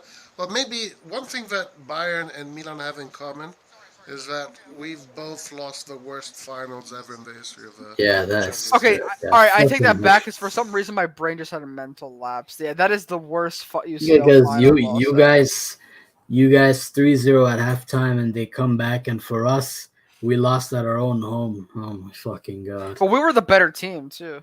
That's the same for us. We were the better team until one fucking header from Drogba, man. But at least we got revenge on Liverpool, though. Like I like that because Yeah. we beat them in 2007. I think my dad is asleep, but if he was awake, he can talk about that. He watched that game. Like he was in I England wasn't for even that referring game. to. Hey, Anto, you hold on. mute me. I was talking, but you Oh, I thought you were. mute me. I thought I heard snoring, so I was Well, like, maybe when I don't know, bro. yeah, Wait, did Bayern lose the final against Chelsea? yeah. 2012. And they lost against Inter, and they lost against United. I didn't know The they lost game with against Liverpool, Chelsea. man, I can't No, believe what but happened. the worst final Bayern lost was in '99. Yeah, that one was that one was. To who? That, To who? That one is as bad as Milan's final. Yeah, not Who'd you to guys Man lose United. to? Man United. No. Two goals in extra time. Not extra time. In injury time. That's injury so time. annoying, man. Oh, that's crazy. The funny thing, But don't worry, we were still. Well, actually, we're even. It's pretty even. Yeah, Milan well- with Liverpool, we destroyed them. They only scored 3 goals, 5 minutes. We went back to destroy them. I can't believe how did we lose the final. I can't. There would be 8. There would be 4 or 5. 5. They would have 5. So they have 6. Yeah, they have 6. So They Chelsea scored won one from Roma. So Chelsea won its first Champions League against Bayern, Yeah, and they. What was the score? it It was one- pens, right? penalties. Oh wow! Jesus. Nah, the more we talk about this fine, I'm just getting PTSD, man. Oh, You know who the coach of Chelsea was? Di Matteo. Oh, it was a Di Matteo one. The Italian coaches are just. Now, where is top. that guy? He disappeared. Where is? Is he sleeping with his Champions League trophy? It's never waking up Maybe. again. Nah, but Like, the thing. like Ranieri with the Leicester. But Antonio, that's the one thing I hate about these two midfielders. I mean, I like them, but I kind of have this place in my heart. Actually, not my heart, like in my brain, where it's like I want to hate these guys so much, and it's Cruz and Schweinsteiger. Because You hate them? Okay. no, I like them, but it's like sometimes I hate them. Because Schweinsteiger missed his penalty badly, and then you have Cruz who was crying before the penalty started. He didn't want to take a penalty, and look. I what mean, happened. I like that's some. It's intense, yeah. Yeah, nah, I was super annoyed by that though because he used Oh to my- take. Cruz? You know what Did we he wanna should take the watch? penalty? You know what we should Yeah. watch, guys? In my Cruz opinion, is like the most. I think Cruz is probably in the history of the game the player that has made the least amount of mistakes ever. Exactly, and he used to take penalties like in some of the German Cup shootouts. So I didn't understand like why the hell does he not want to take a penalty? Interesting. wait, but did they ask him Wow. to take a penalty, or did he just decide not to? They asked him to. He said no. He just straight up said no. So Schweinsteiger took it. Philipp Lahm took it. I think the player that took it in his place though was Neuer. Neuer scored his penalty. What? That's crazy. Yeah. I want to no. You know, I would watch this, but I think we might get copyrighted. But the Rio Ave penalty shootout that Milan was in, Oh, I remember that. that was insane. Yeah, that was actually one of the first few videos of This channel, RossonARI yeah. TV I watched. Yeah, that was a funny reaction. But that was so long, man. Oh my goodness. I couldn't believe it. It was insanity. Like I've never seen one like that dramatic before. Yeah, no, I know. It's so funny. Like the occasion was like it was raining, and it's like Ari in that video was like every time something happened, it was like another reaction. Yeah, no, I was watching. I was like, all right, guys, it's over, and then they would miss a penalty. Like it was just crazy stuff. yeah, oh my goodness. I would show that, Roy, but I probably can't, right? Because that's copyrighted. I mean, UEFA will copyright it and probably block it. So Yeah. whatever you want to do, it's fine. Hussein, you forgot. Yeah. To the Yep. Mbappe and Neymar fans, rest in peace, given both of their attitudes. Oh yeah, this is another thing that's happening. Hmm. You should Mbappe show FC. the goals against Barcelona, 94. That's probably gonna get copyrighted too. Antonio, you know what? I've always had this in my mind. Like, if both our clubs, for example, won two more Champions Leagues, I always wonder how it would affect Real Madrid and Barcelona. Because it's like if we win more Champions Leagues, in the finals that we lost, that we could have rivaled Madrid for like La Decima, basically. And I'm always thinking about like, damn, what would happen if Yeah. the case? Also, I love how Barcelona have just frauded their way into like being like having like one of the largest fan bases just because of their time of their success. Yeah, Like they have no, 5 UCLs. Okay, that's good, but they're look all at like the other clubs. Like they earned their first UCL in 92, I think. 91 or 92. So that just shows like all their, I mean, look, they've won La Ligas in the past and everything. They had good players in the past. But the European success is like very early compared to yeah, our clubs. it's just so unfair because Milan, just because we had a pretty terrible period, you know, we have more trophies, more of the largest trophies than them. We have people say Barcelona have amazing players. Milan had just as good of players. We had legends as well. Yeah. So it's kind of that just frustrates me. Yeah, But and you know what the thing is with a lot of these fans, international fans, when they support a club like Madrid or Barca, they always look at like players from certain countries. So it's like when if there's people that like Brazilian teams and Brazilian players, then they see them going to Barca or Madrid. They're like, oh, I want to support Rivaldo because he's at Barca. I want to support Ronaldinho or nine or whatever. So that's how Barca got their following. Is a lot of these people internationally, like they support Brazilian or Argentine teams or like Italy or Germany. Um, so when they see these players from those countries go somewhere, they follow the team. But I'm yeah, always thinking like Milan has always been that team for Brazilians. Like why is it that these people are following Barca and not Milan instead? yeah, Because it's just I mean, because of Neymar. That's why. yeah, and like the players that were the Brazilian players at Milan, I'd say did a lot better than they did at Barca.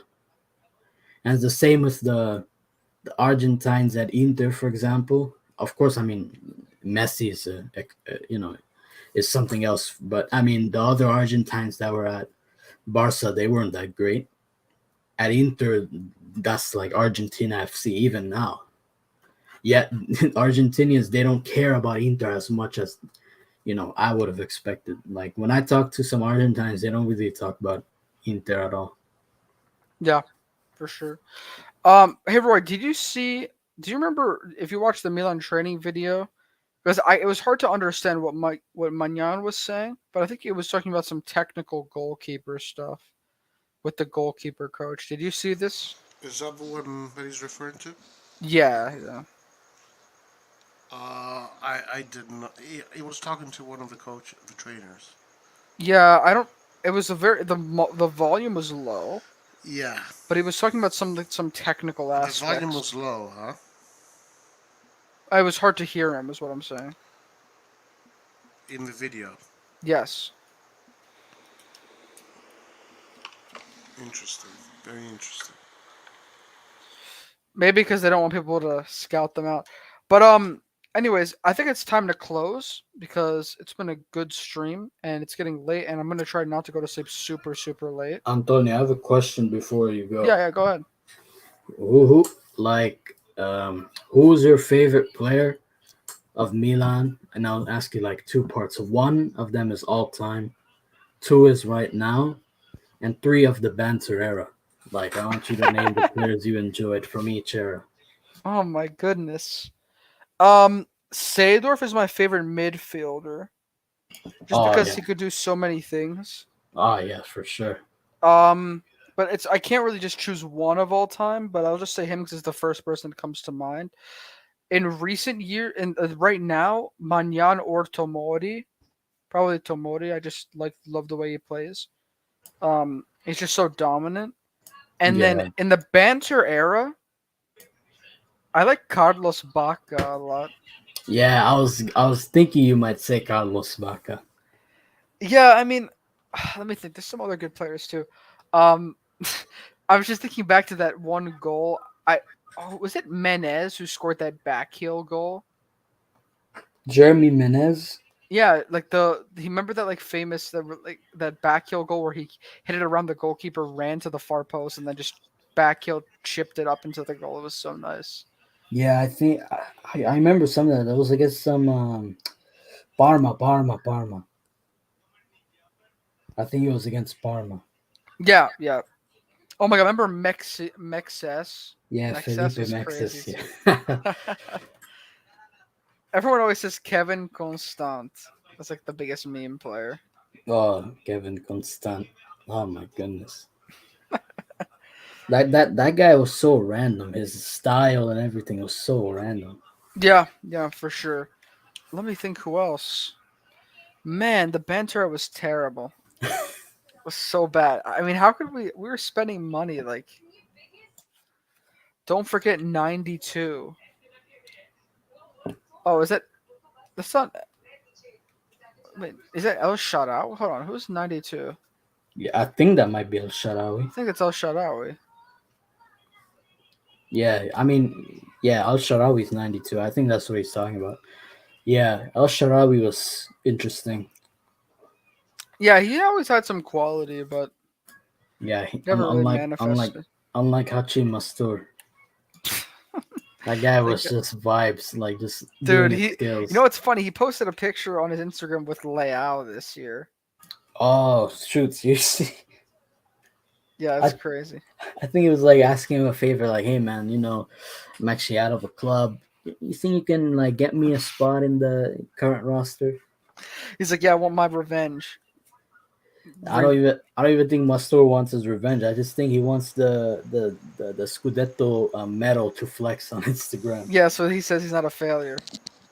Yo, do you remember this goal? This is one of the craziest goals that has ever been scored. Do you remember this? The Mexes? Yeah. That's what I thought of Mexes. Boateng. Kevin Prince Boateng was amazing to watch. He's a fun player. But obviously that wasn't the band. Well, it was. He won the Scudetto, so it was right before the banter era. But Bonaventura is the best banter era player.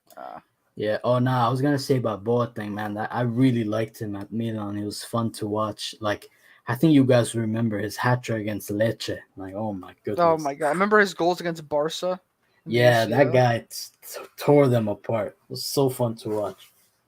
Yeah. Yeah, I always respected Boateng. Both of them, both the Boatengs. Yeah, that's Allegri Scudetto that Roy hates, but I don't even count it.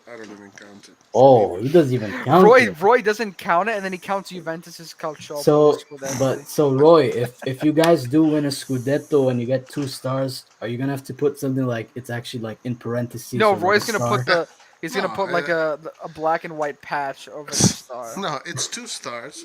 When we win it, it's gonna be 2 stars. But the one that we won with Allegri for me was. I'm not even going to consider. I gotta make an edit because I know in the Sassuolo video, Roy, and during the watch along when Milan won the title, Roy was like emotional and he was like, "Best scudetto of my life." I gotta make an edit of you after you talk about Allegri putting that, like saying that that was the best scudetto of your life. That'd be perfect. Yeah, that was definitely the best one for sure. No Which doubt. one? The most recent one? Yeah, not yet. I mean, I think it's for every Milanista. Yeah, I mean, That last game was so crazy. The world was shaking. It's yeah. just like after 11 years of this crazy dark period and whatever, and we did it with youngsters. I think it's that, but the '99 Scudetto was also very special. Yeah, 99. You said. Yeah, Nice. Was the that the 90, one with Bierhoff? yeah, with Birov, right? He scored like 20 something goals with his head. What a guy! What a player, man! Yeah, the '96 Scudetto was also nice. With George Weah, that's when George Weah won the Ballon d'Or. In '96, all you had to do was perform well in Italy, and they'd give you Ballon d'Or. Imagine that. Weah's the only African player to win the Ballon d'Or. Is he? Are you sure Yeah. about that? Yeah, pretty I think he's positive. right. Yeah, Oh, interesting. That's why he's considered like the best of all time. yeah, it was a crazy one. Best and, African player of all time. Then the Saki's Scudetto. Then the '94 Scudetto that we scored like 30 goals. Hey, something Dad, like are you awake still? We're talking about history, so if you're awake, unmute yourself. But I think he's asleep, so. that. I think we scored like something like 30 goals. I'm for gonna go to analysis. sleep, man. Hey, Dad, what was the best scudetto of your life? Well, I don't know this many, but for sure when he won the first time when Berlusconi got the team. But What about this year? this year was very good. Like Zaccheroni too, the same thing. You see, when Berlusconi won the Scudetto the first time, it was similar to this time. Because Really? Milan hadn't won. Milan had gone to Serie B. They're coming back for the whole scandal. I think like a lot of time passed between Berlusconi's first Scudetto and the previous one. Evani, Varese, they played Serie B too. Yeah. Yeah, but I mean, Berlusconi was a genius, man. I don't know that he could build a team like this so quick. He got Donadoni. Donadoni was Atalanta. Atalanta, all the players at Atalanta were going to Juventus. He was able to get Donadoni. And this is why I can't respect Man City. I just can't. Like Berlusconi did it in 1 year. These guys is 15 years later and they still can't get it done. What, the can't respect UCL? it. Yeah. Berlusconi did it in 1 year. We got 1 year. Sacchi. The coach Sacchi he didn't have any big experience. He was coaching what? Cesena, who was? Parma. Yep. In They, Serie B. they beat us. They gave us our time, and he got. How the hell did we just stumble upon Sacchi Sacchi. like that? Yeah. We were playing in a Coppa Italia game against Parma, and Berlusconi really loved the way Parma was playing, and he was like, "This is the guy," you know. That's He said- crazy. Yeah. We got the three Dutch players. Pioli was literally an accident. Rijkaard, the Sacchi wanted. Do you think Berlo bought the 99 Scudetto? Ancelotti. No, he did it. Ancelotti was old. Ancelotti was old, and he had 2 ACLs, like Yeah, Sacchi. Sacchi. He told them, "I want him." He said, "I don't care about his knees. I want him because of his brain." That's what Sacchi said. Wow. No, the reason why Berlusconi did not buy that 99 Scudetto because some of the goals that we scored were so lucky. But again, winning mentality brings luck. Beer I off. really thought he sold the Champions League with Liverpool. They could only be sold the game. I don't know. They could lose. Yeah, maybe. Gattuso want to quit the team. Yeah, that's true. Really? Yeah, he wanted to quit. Did he start in the 2007 final? Bro, what the hell are you talking about, man? What did you Gat- just say? Gattuso started all the time, and then Ambrosini too I'm sometimes. I'm pretty sure he did. Gattuso started even in the training grounds, the 4v4, Gattuso was starting, man. What Even are you with the talking Glasgow about? Rangers. Excuse me, I was like 4 years old, so I'm just trying to make sure. It's all right. That's why there's a museum. We don't have a little table. Does Bayern have a museum? Yeah, we do. I went there in 2020 actually before the pandemic. It You was can really see all the nice. leagues, and then All some the museum. all the No, that must be a good museum though. all the plates of the league. At least Juventus. It's not like Juventus is like because No, Juventus is a shameless museum.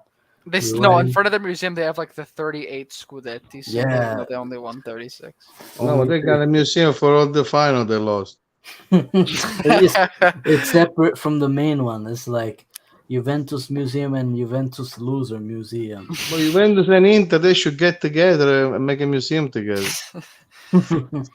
Oh my God, Morgan Gibbs White just signed for Nottingham Forest for like 35 million pounds. Yeah, I saw this English stupid business.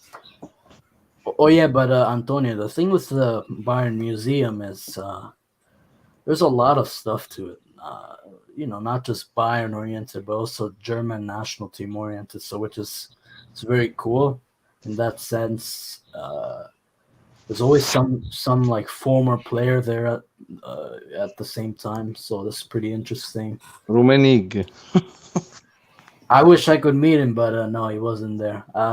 Probably You know the story of Rumenig, right? They built him up. He was like what's the actor Terminator like? Schwarzenegger. He was like Schwarzenegger. Yeah, and then Rumenig couldn't play soccer. He had some problem. I don't know what problem he had. yeah, no, he was a good He player. had the muscles like a bodybuilder after. Yeah, it was funny. In Germany he actually won the Ballon d'Or, but once he went to Inter, like he just stopped. All But his he abilities was eating a disappeared. lot. Though. Yeah, and but yeah, Antonio, it's a cool museum though. I've never Yeah. seen the Milan one. It's Oh, probably I've been to the Milan one. yeah. Pretty nice, yeah. Man, I have to visit one day. But if you were ever in Germany, I think you'd like the Bayern Museum. It's really Okay. cool because the way it works, because in the 70s, we won 3 UCLs in a row. So you could see a hat trick of UCLs. There's a section for that. There's a section with the treble. And now there's a section with the sextuple. Because 2020, 6 trophies in 1 year. So Oh wow. yeah, it's a really nice site. And oh my goodness. I mean, there's a lot of things with museums, but the way they maintain the Bayern one is crazy. Like every night, every morning, like even when visitors are there, they're always cleaning something. Just That's for the cool. sake of it. Yeah, just for the sake of it. Hey, Hussein, were you on the HH panel? Yeah, I was, but SSB, I'm not gonna go there and tell them I watch Karabakh, bro. I'm not gonna tell them that. Because HH is gonna bring up all the stuff from like 2017 or something. Did you join off of his Twitter link or? Yeah, he has a Twitter link. You Okay. can join I from want to that. go on one time and just like. Yeah, you could try, but there's always people clicking it mad quickly, so you have to be aware. But the other thing with his streams, even if you're on it, is like he's mostly gonna have like the people that's been on his channel the longest speaking the most. Obviously. So like when I used to be on his videos back in like earlier this year, like I'd be in the videos like almost like he'd put me on the StreamYard like almost all the time. But now it's like we still talk to each other. He still knows me, but because I haven't talked as much, he keeps me like backstage most of the time, which I have no issue with. But it's always like it can be frustrating if there's like one topic he's talking about and you want to talk about it. Oh back, yeah. Hey, moves I on. like this question here. I think if you put us, at least me, my dad, and Roy, and I mean Hussein's not a Milan fan, but I like Hussein's knowledge. So you put Hussein with us. us four men on our panel would absolutely shred their panel in a debate. Like, No, oh my god, Antonio, there's this one guy in the HH panel. who is it? Who is it? So his name Don't is tell me. Core. Is what? Core. Okay. What about Yeah, him? Core. So this guy, a few years ago, he used to be a Barcelona fan, but for some reason he got so upset at Messi. I think it was after the Liverpool match. Then he became a Dortmund fan. Oh my goodness. So he had a channel, it was like Dortmund Fan TV or something like that. And then after Bayern won the Champions League in 2020, he became a Bayern fan now.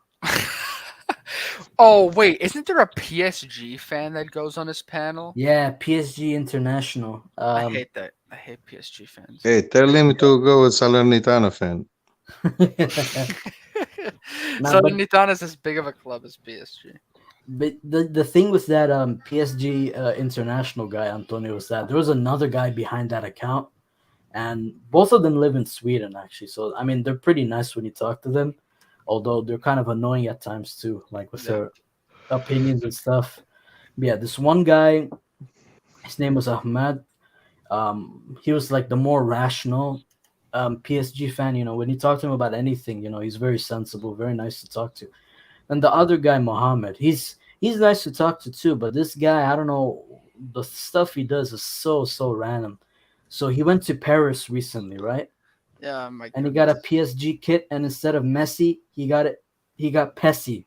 So PESSI. What? Are you serious? Yeah, I'm being serious. I don't know why he would waste his money on that. And they're like telling him, "Are you sure you want this shirt instead of Messi?" He's like, "Yeah, I want the P instead of the M." Like, because it's like supposed to be some Twitter joke, according to him. So, yeah. That's crazy. yeah, this guy's so weird at times. And on HH's channel, we're like making fun of him because of he was just like moaning at the camera or something like that. This is being awkward. Yeah, no, my favorite is when he has like the Man City fans on that are acting like City are just like the best club in the world. Like, Hey, I love I people thought who say that. Like, they should make this shirt Calulo met in culo. oh, who said I have to explain this to you? Yeah. I can't do it here without being like rated R, but in Italian, it's just. It's not even Italian, kind of dialect, the way it's written. Let me. I'll put in the private chat. Roy, if you think I'm a Man City fan, you should see these guys. They're like, oh my God, Man City in the Prem. Like Pep is just destroying the Premier League. He's so good. He's so dominant. Like the best team. Like he's, like the amount of compliments. Like, I don't know. It's just pretty crazy. So SSB is asking Tosin PSG fan. Now, I haven't talked to him in a while. I think I follow him on Twitter though, but yeah. And I haven't talked to him in a long time. I know him though. Hey guys, before it gets the daytime here, I say good night. Have fun. Ciao Guido, buonanotte. Okay, Ciao, buonanotte, sogni d'oro. Sognate Champions League. Sogni della Coppa delle Grandi Orecchie. Yeah, we need some more to reach Real Madrid, All right. Buonanotte. Later, bye. Bye. Bye. Good night. I was saying, look at the private chat. I was thinking that's what it probably means, something similar to that. Oh my goodness. Yeah, the way my mind works is so messed up. I'm not gonna lie. I should have never thought that in the first place. Nah, but yeah, that's hilarious. But yeah, seriously though, where did Mate actually go? Is he still in the He's club? on Benfica. Permanent? Yeah. Well, so we loaned him. Yeah. Then we never actually bought him after his loan, and then he went back to Torino, but they sold him to Benfica. Ah, okay, got it. Because I remember he was playing for you guys. He wasn't bad. He played well against United in the Europa League. Yeah. Except actually, he made that one mistake that led to the Pogba goal, but yeah, that was the thing. One of my friends was pretty frustrated with that. It's like, with that Pogba goal, because I think if you guys prevented that, I'm pretty sure you would have gone through. Am I right? Or at least penalties or something like that. Yeah, it would have gone to like extra time. Extra time, right? We were missing so many players. And Yeah, now that's I think true. with our attack right now, we would have shredded them because we have back then we were relying on only Ibra, and Leao was a shell of the player he is now. And Rebic was injured. We had no right wingers, like it was Castilla. We were playing with attacks of like our front four was Krunic, Yeah. Leao at the number 9, Oh. and then on the right wing Castillejo, and on the left wing like something else. I forget who it was, but yeah, it was a mess, man. But now we have so much more depth from 2 years ago, so Yeah, no, or at for least we're sure. improving that, you know. Yeah, that's for sure. I mean, the fact that he even gave them a fight with that kind of depth, it just shows, like, Milan were always onto something eventually. But yeah, I'm just looking. I'm gonna watch the highlights of that again because I remember watching Yeah. that match. Hey guys, Simon is gonna take care of the Swedish person. I will give you a hint, and I mean, Simon's gonna know if I give him the hint. The city starts with an M, my friend. Yeah, I don't know. It's entertaining, but I think Milan is one of those teams. Yeah, And even first of all, HH only ever talks about the Premier League, Barcelona, PSG, and Real. Like those are the only yeah. teams he ever talks about. When he talks about PSG, though, it's always like making fun of them half Yeah. the time, or he just talks about if a club has a big star, so it's like PSG has Messi, Neymar. So yeah, he doesn't talk about Serie A regularly, which is understandable. But I mean, at the same time, he kind of respects the league, as far as I know. He's not like calling it a farmers league, unlike what he does with Bundesliga and Liga on. Oh, right. Yeah, I think. And he always has Milan jerseys on his wall too. Yeah, he has like a Milan jersey. I think he has an R9 jersey, but I don't know which club that was for. I think it's Inter. Maybe it was. He has a Desai jersey, a Weah jersey. Yeah, that's yeah. Also, hey guys, by the way, Nottingham Forest have spent 151.2 million pounds in this transfer market. Yeah. The guy Morgan Gibbs White, 44.5 million pounds. I don't know why they would spend that much for him, man. What's he done to be worth that much? I'll tell you what, it's where he was born. That's what's up. Where he was born. Yeah. Nah, that's still so crazy, man. Like, this Premier League and their inflated transfer is unbelievable. And I mean, it's worse because then you have a bunch of like, ignorant assholes that are like, other leagues can't spend this much. They're probably jealous. We're not jealous at all. We're actually, if anything, we're just laughing. Like, how can you be so stupid paying this amount of money for these players? So they do whatever they're doing their thing. But I hope these clubs know that's not the way to do it. You could get way better players for a bargain. Yeah. Oh, by the way, my fantasy league team is going to score maximum points. Did you change your players? Yes. Yeah. Oh yeah, I'm gonna look at my result. Yeah, I'll do that right now as well. All right, guys, I'm gonna close the stream because it's been a pretty nice length. Oh shoot! It says I'm 4th. Oh, nice. In the RossonARI TV league. Nice. Damn, nice. Nicely done. Roy, can you close? I'm 27. No, bro. You close, bro. All right, I'll close. All right, guys. Thanks for coming on, Hussein. Really appreciate it again. Yeah, man. Thank you, guys, and have a good night, man. Have a good night. You too. Have a great night. All right. Have a good one, Hussein. Sempre Forza Milan. Don't be a warrior. Be a warrior. There you go. Ciao a tutti. Ciao.